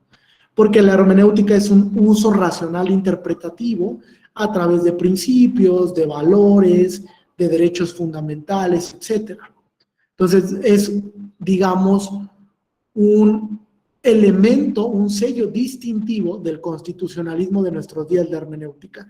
Y la vemos reflejada en muchos espacios.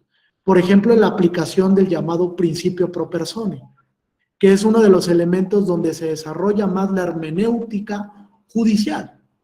Y la hermenéutica judicial bajo dos tintes, por ejemplo. El principio pro persona tiene dos vertientes. Una que se llama criterio de selección de interpretaciones y otra que se llama criterio de selección de normas. Selección de interpretaciones. Tú estás frente a un ejercicio de interpretación conforme donde la norma admite varias interpretaciones posibles. ¿Cuál debes de preferir? Pues aquella interpretación que desde luego haga compatible a la norma con el contenido constitucional y ofrezca o la mayor protección o la menor restricción. Esa es la primera vertiente del principio pro persone bajo el criterio de selección de interpretaciones. Pero por otro lado tienes el criterio de selección de normas, donde si, por ejemplo, una norma, llámese derecho fundamental, está reconocida en la Constitución, pero también en un tratado internacional, pues tú tienes la posibilidad discrecional como órgano de elegir qué norma aplicar. ¿Y cómo la debo de elegir? Hay un canon, desde luego, Juan Pablo. ¿Cuál es el canon? Que debes de elegir o la norma más benéfica o la norma menos restrictiva, con independencia de la fuente. Esto es muy importante. No importa la fuente, no importa si la norma está en la Constitución o está en un tratado. Es irrelevante eso para la aplicación, porque las dos normas gozan de la misma jerarquía normativa. Están en la cúspide del ordenamiento, forman parte del llamado bloque de constitucionalidad. Entonces, bajo esa visión, si el tratado internacional protege más que la Constitución, pues aplico el tratado. Si la Constitución protege más que el tratado, aplico la Constitución. Salvo el tema de las restricciones constitucionales, donde no me voy a meter, porque es un tema muy álgido, que tiene muchos claroscuros, y donde, digamos, la aplicación del principio pro persone ya no cobra vigencia, ¿no? Porque la Corte ha establecido que frente a la restricción, pues prevalece solo la restricción y no hay más. Desplaza el contenido de las normas de fuente internacional, ¿no? Adelante, Juan Pablo. Le piqué al de la Sí, cámara. no te preocupes. Que claro, también siento yo que en todo caso ya es una cuestión muy, muy, muy particular. Sí siento que falta mucho progresar en esta cuestión de la hermenéutica, digo, porque preguntabas respecto de los contactos que hemos tenido en hermenéutica. En mi caso, yo trabajo en un tribunal de justicia administrativa. Y nos toca ver escritos de abogados en el que a mí me parece que se les hace muy cómodo agarrarse la frase del primero constitucional en el que se enuncia el principio pro persona y pues te quieren atascar todas las normas habidas y por haber, al grado de que, por ejemplo, en un asunto que tenemos aquí de policías, que pues como la Corte definió que las relaciones que sostenían los elementos de seguridad pública con los estados o con los municipios o con la federación es de carácter administrativo, entonces todos esos asuntos pues llegan aquí. Y había un asunto en el que querían hacer aplicable la Ley Federal del Trabajo, de entrada pues a un asunto que no les aplica por regir otro tipo de relación de trabajo, y por otro lado, porque ya se determinó que pues, esa relación no es propiamente de trabajo. Pero aquí nos venía reclamando que pues es que aplícame la Ley Federal del Trabajo porque es más amplia la protección. Es como que, a ver, o sea, el principio pro persona sí dice que entre dos normas escoja la que no restrinja tanto o la que maximice el derecho, pero pues dos normas que te sean aplicables de entrada. Porque siento yo que se quieren acomodar o se les hace muy cómodo aprovecharse de esa enunciación para hacer aplicable lo que no es aplicable. Entonces yo creo que ese sería un aspecto que se tiene que revisar de ese principio, porque también abusar de eso, pues ya creo yo pervertiría pues todo el sistema. Y se convertiría en un despropósito. Sí, claro. Desde luego que me parece que hay una deficiente concepción de las implicaciones del principio pro persona. Empezando porque no alcanzamos a dimensionar estas dos categorías, ¿no? Que una cosa es la selección de interpretaciones y que otra es la selección de normas. Y segundo, estoy de acuerdo, creo que no hay buenos planteamientos de hermenéutica actualmente. O sea, el abogado sí se limita a decir, quiero que me realices la aplicación del principio pro persona. ¿Sobre qué? ¿Cuál es la base normativa? Que es lo mínimo, incluso la Corte ha dicho eso, ¿no? La Corte ha dicho, lo mínimo es que realices el planteamiento. O sea, ya si tienes deficiencias en el argumento, bueno, el órgano jurisdiccional se va a encargar de clarificarlas, pero por lo menos realiza el planteamiento entre qué y qué, cuáles son las dos normas que se pueden aplicar al caso y cuál quieres que se aplique porque es más benéfica, siempre y cuando sea aplicable, ¿no? Porque como dices, en este caso de policía, pues va a haber una norma que simplemente no sea aplicable, ¿no? Porque ni siquiera sea una norma de derechos o de principios, ¿no? Sea una norma procedimental, o sea una norma que establece algunas reglas de procedimientos laborales donde no se establece una relación de esa naturaleza. Entonces, primero entender que el principio pro persona aplica para normas de derechos fundamentales, donde yo puedo elegir la mayor protección, la menor restricción, la norma más benéfica, la norma menos restrictiva, bajo una posición discrecional. Esa es la facultad que tiene el juez. Oye, juez, tú tienes la posibilidad de elegir, selecciónala de manera argumentativa y expón por qué te estás inclinando por una interpretación o por otra. Pero lo mínimo que tiene que hacer el abogado postulante es plantearte correctamente el argumento de aplicación pro persona. Lo mínimo, no le pidas más. Pídele que te lo plantee correctamente para que tú lo puedas desarrollar argumentativa y esquemáticamente. Pero sí hay muchas deficiencias porque ni siquiera se conoce lo que es el principio pro persona en la actualidad. Es más, la Corte diseñó una metodología.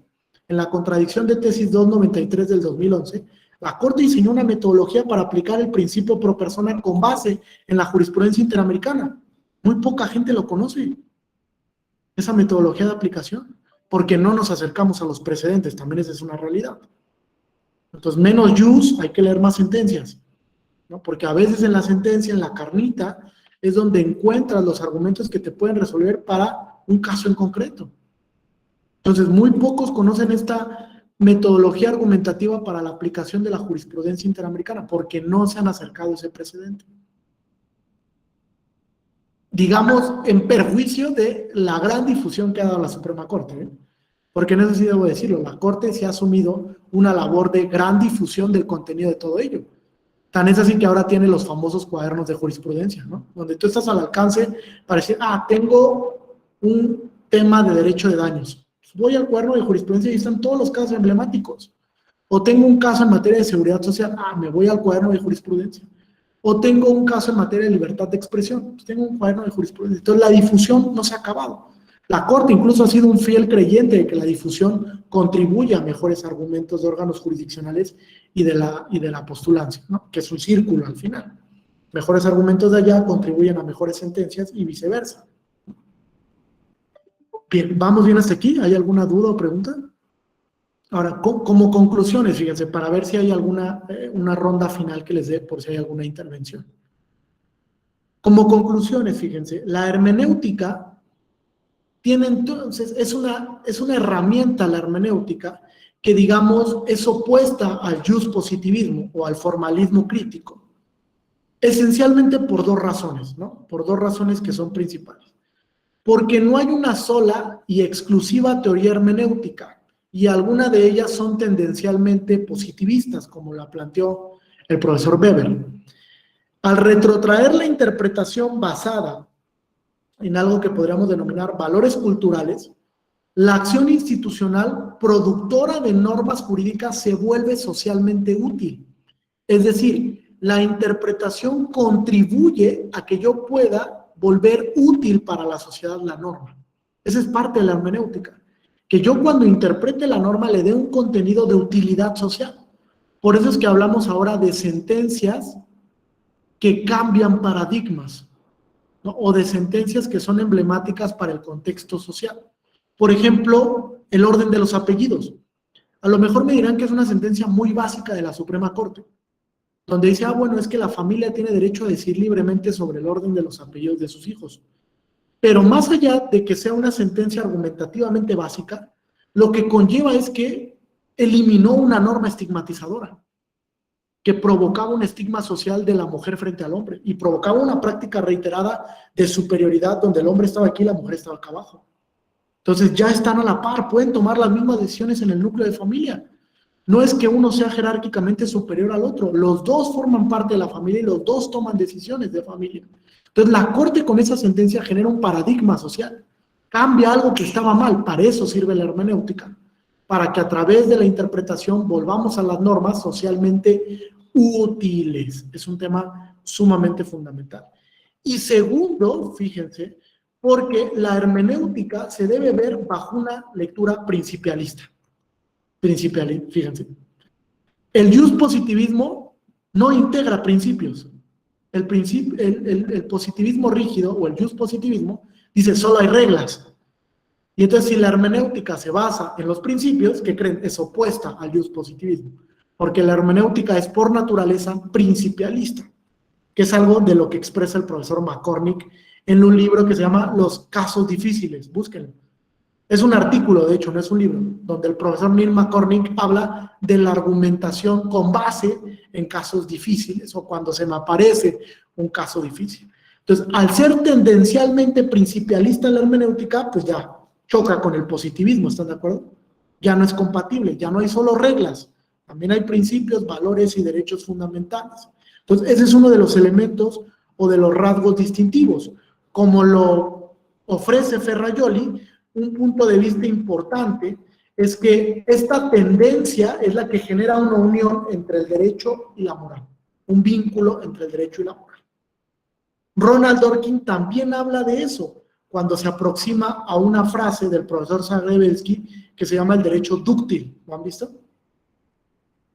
El tema de que sea dúctil el derecho es que socialmente sea amigable el derecho, tenga una utilidad social, una ductibilidad, donde yo pueda decir, excelente, la norma me sirve porque interpretativamente fue esquematizada de manera correcta por el tribunal, porque le dotó de un contenido que socialmente es familiarizado, lo conozco, lo puedo aplicar en mi día a día. Va a llegar este caso a los tribunales y lo van a poder aplicar. Ejemplo, la Suprema Corte declara el año pasado la inconstitucionalidad del estado de interdicción, ¿lo sabían? Dijo que el estado de interdicción es inconvencional, en una sentencia súper emblemática. El hecho de que haya declarado inconstitucional conllevó el hecho que la Suprema Corte tuviera que generar un modelo para que las personas con discapacidad puedan tener un apoyo y una salvaguardia. Entonces, bajo una lectura dúctil de la norma, la Suprema Corte dice, no debe existir el estado de interdicción, pero los jueces de familia tienen que dictar medidas de apoyo y salvaguardia con base en el artículo 12 de la Convención de los Derechos de las Personas con Discapacidad. Entonces, fíjense, lo que genera aquí la Corte es que podamos establecer que la aproximación a la norma sea útil para la sociedad y para los jueces. O sea, que el juez sea capaz de entender lo que resuelve la Suprema Corte o lo que resuelve la Sala Superior, porque va a venir otro caso donde va a utilizar esa interpretación para resolver el caso. Es parte del derecho dúctil del que nos habla Zagrebelsky. Y ese derecho dúctil es parte de la hermenéutica. ¿Sí? Como última premisa conclusiva, que me parece también es importante, va a haber casos en los que a través de la hermenéutica podamos resolver fraudes a la Constitución, donde el legislador le trate de tomar el pelo al poder constituyente o al poder constituido, donde el legislador trate de engañar a la norma, donde incluso el legislador trate de generar un conflicto a propósito de la regla frente al principio. Y ese fraude va a tener que ser resuelto a través de la hermenéutica. Les pongo un ejemplo. Ley de Seguridad Nacional, ¿la recuerdan? El último regalito que dejó el presidente Peña Nieto antes de que concluyera su sexenio. Publica esta norma bajo el argumento de que estaba regulando la seguridad pública. ¿Están de acuerdo? Cuando el asunto llega a la Corte dice, esto es un fraude a la Constitución, porque me estás tratando de tomar el pelo con el argumento de que esta norma regula la seguridad pública cuando, ¿qué crees? Regula la seguridad nacional. Y entonces, como regula ese espacio, donde tú tratas de que el ejército tome decisiones de la seguridad pública, donde el ejército esté en las calles sobre pretexto de salvaguardar la seguridad, lo que estás haciendo es generando un imperativo que viola el artículo 21 de la Constitución, donde se establece que las tareas en materia de seguridad pública le corresponden a los cuerpos policiales ordinarios y no a los militares o a los miembros del ejército. Entonces me estás tratando de engañar con el argumento de que estás creando una norma que protege el ordenamiento cuando va en contra del contenido constitucional. Ese es uno de los grandes fraudes a la Constitución, como la llamada Ley Bonilla, la deben de recordar. Otro gran fraude a la Constitución, donde incluso la Corte dijo, aquí hay un concierto de inconstitucionalidades. ¿Por qué? Pues porque me estás tratando de tomar el pelo, estás ampliando el mandato de gobernador sobre pretexto de que vas a generar una estabilidad en el gobierno cuando vulneras el derecho a ser votado. Y cuando vulneras el derecho a votar. Y vulneras los principios democráticos de no ampliación de este tipo de plazos. Entonces estás violando valores constitucionales, principios del ordenamiento constitucional, y por ende estás cometiendo un fraude a la Constitución. De hecho, hay un texto del profesor Anuel Atienza con Juan Ruiz Moreso, que se llama El fraude a la Constitución, los ilícitos atípicos, se llama el texto, se lo recomiendo ampliamente. Ruiz Manero, me parece, ¿no? Sí. Sí. Se llama ilícitos atípicos y habla del fraude a la Constitución como uno de los sellos distintivos del pospositivismo jurídico y de la hermenéutica. Bien, pues no sé si hasta aquí tengan alguna duda o pregunta, algún comentario de cierre. Adelante. Adelante, Alejandro. Agradecerle, profesor. La verdad es que, fíjese, le voy a platicar, tuve la fortuna el año pasado de concluir la maestría en argumentación jurídica en la Universidad de Alicante. Y parte de lo bonito de agarrar ese tipo de cursos es que es precisamente profesores como Manuel Atienza, como Alexi, como Ferraioli, los mismos que te dan la clase. Claro. Entonces, curiosamente, a ninguno de ellos, para empezar, le puedo entender al principio, y cuando logré entenderles poquito, nunca les entendí con la manera en que le acabo de entender su clase. Entonces, felicitarme por la manera en que pueden manejar esa gran cantidad de información y lograrla de forma tan concreta. Nada más eso, felicitarlo. No, muchas gracias. Bueno, creo que nunca podré estar a la altura de esas figuras del constitucionalismo de nuestros días, pero sí es cierto que es complejo entenderles, ¿no? En muchos sentidos. De entrada, el idioma, ¿no? Representa un obstáculo, porque el profesor Robert Alexi no habla del todo el español, el profesor Ferraioli difícilmente se le entienden algunas frases. Yo lo tuve presencialmente en la Universidad de Pisa y te puedo decir, no entendí nada. O sea, sí fue un gusto escuchar al profesor Ferraioli, pero la verdad es que logré captar muy poco de lo que expresó. Digamos, hay dos Ferraiolis, el que te da clases y el que escribe, ¿no? Porque el que escribe sí lo puedes entender de manera un poco más racional. Y sí hay textos muy complejos. O sea, yo siempre he sostenido que los alemanes cuando escriben se fuman un churro de marihuana antes, de verdad. De verdad, porque hay cosas sumamente complejas, porque también no estamos tan familiarizados en América Latina con ese grado tan técnico, formalista de escribir, ¿no? De darle tantas vueltas a las cosas. Por ejemplo, los italianos son más esquemáticos. Un autor que yo le recomiendo es Riccardo Guastini. O sea, Riccardo Guastini es sumamente claro y ejemplificativo. Él se va a los ejemplos prácticos y te cita sentencias de la Corte Constitucional Italiana. Cuando va a ver el tema de alguna antinomia, te dice, bueno, y en este caso lo que sucedió fue esto, y es mucho más esquemático. Es más, estamos más familiarizados a eso. Pero cuando lees al profesor Dieter Grimm, por ejemplo, dices, o sea, me estalla la cabeza, o sea, lo tengo que releer 4 o 5 veces porque no le logro entender nada. Incluso el texto de la teoría de los derechos fundamentales de Alexis es un texto difícil, ¿eh? Es un texto complicado de entender. No es tan sencillo. Entonces, hay autores que yo les puedo recomendar que a lo mejor la familiarización es mucho más práctica. El propio Atienza, fíjense, es muy complejo de leer. Muy bueno para mi perspectiva. O sea, tiene algunos textos que sí son muy buenos, por aquí voy a entender uno, pero sí son muy, muy complejos de leer. Hay 2 textos que recientemente se publicaron que yo les voy a recomendar. Uno, fíjense, que resume toda la visión principialista de Ferraioli, es este. del magistrado de la Mata y la maestra Roselia Bustillo Marín, ¿no? Que también es profesora de la Escuela Judicial Electoral, que ha participado en muchos diplomados. Y habla del principialismo en materia electoral. Es un texto que se publicó el año pasado. Y resume un poco de la impresión que tiene el profesor Robert Alexi a la luz del principialismo y cómo el principialismo actualmente está presente en las sentencias de la Sala Superior.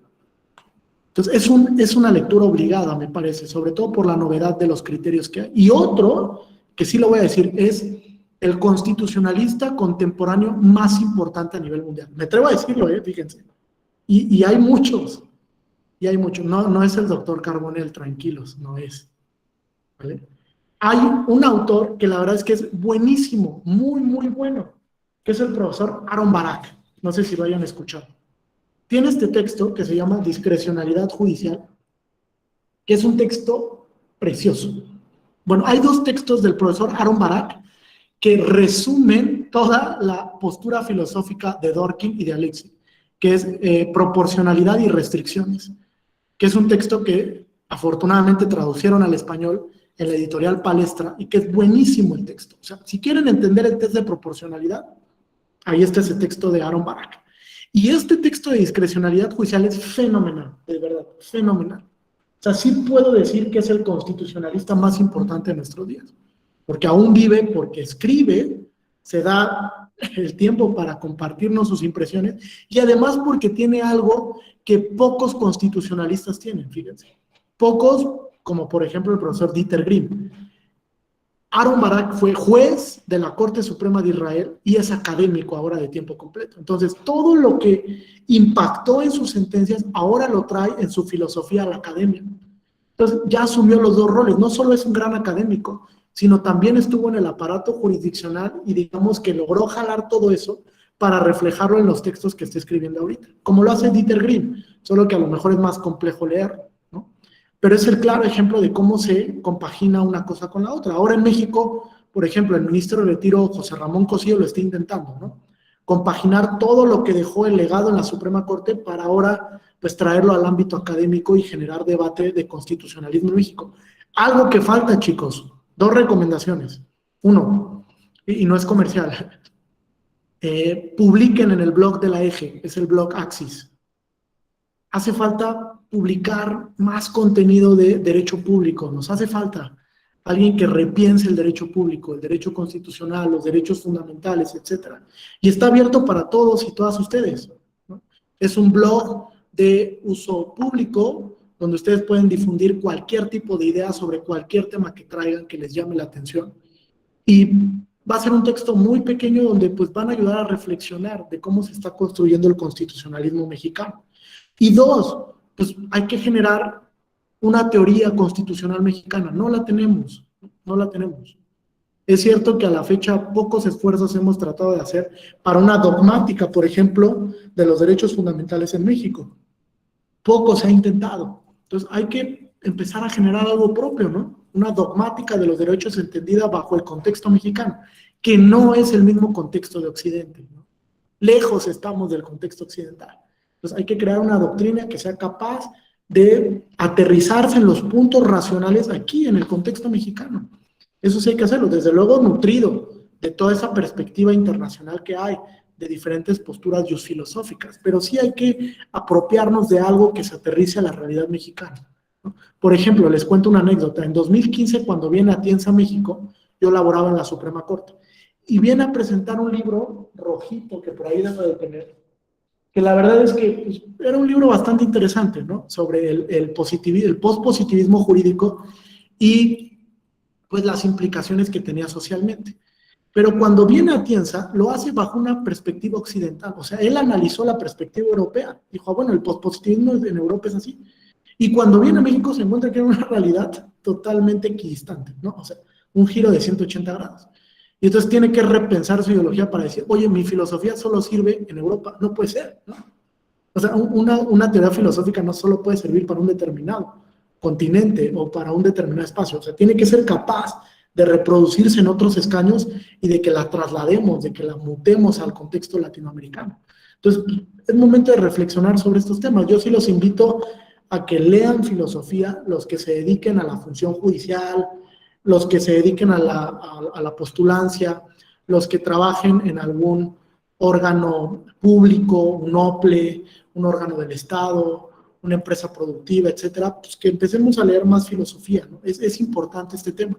Sobre todo, pues un especial hincapié pues, a los que se dedican a la función judicial, ¿no? Es hoy por hoy elemental conocer filosofía del derecho para resolver bien los casos que se van planteando, porque se van a enfrentar a casos muy complejos, que antes no tenían que discutir. Y en materia electoral, digamos que poco a poco se ha ido agudizando los casos, ¿eh?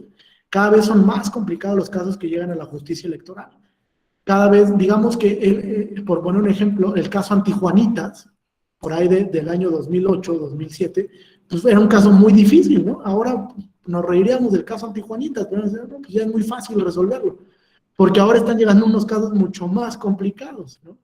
Donde tenemos una serie de principios que entran en juego, reglas como la alternancia, principios como la paridad, principios como la autodeterminación de los partidos políticos, o sea, casos donde tenemos juegos de ponderación mucho más complejos que resolver. Entonces hay que acercarnos a la filosofía para resolver bien o a llevar a buen puerto esos ejercicios argumentativos, ¿sí? Pues muchas gracias. No sé si hay algún otro comentario, duda, pregunta. Les voy a dejar mi correo electrónico. Por favor, escríbanme. Quien requiera algún apoyo bibliográfico, sentencia, o que simplemente quiera la presentación que preparé para el día de hoy, con mucho gusto. Incluso el texto que me compartió el profesor Raúl Ávila sobre hermenéutica, con mucho gusto también se los comparto para que lo puedan ver. Y pues quedo a su entera disposición. Muchas gracias por la atención y les deseo mucho éxito en lo que resta del diplomado. De verdad que estoy a sus órdenes. Un placer haber compartido esta tarde con ustedes.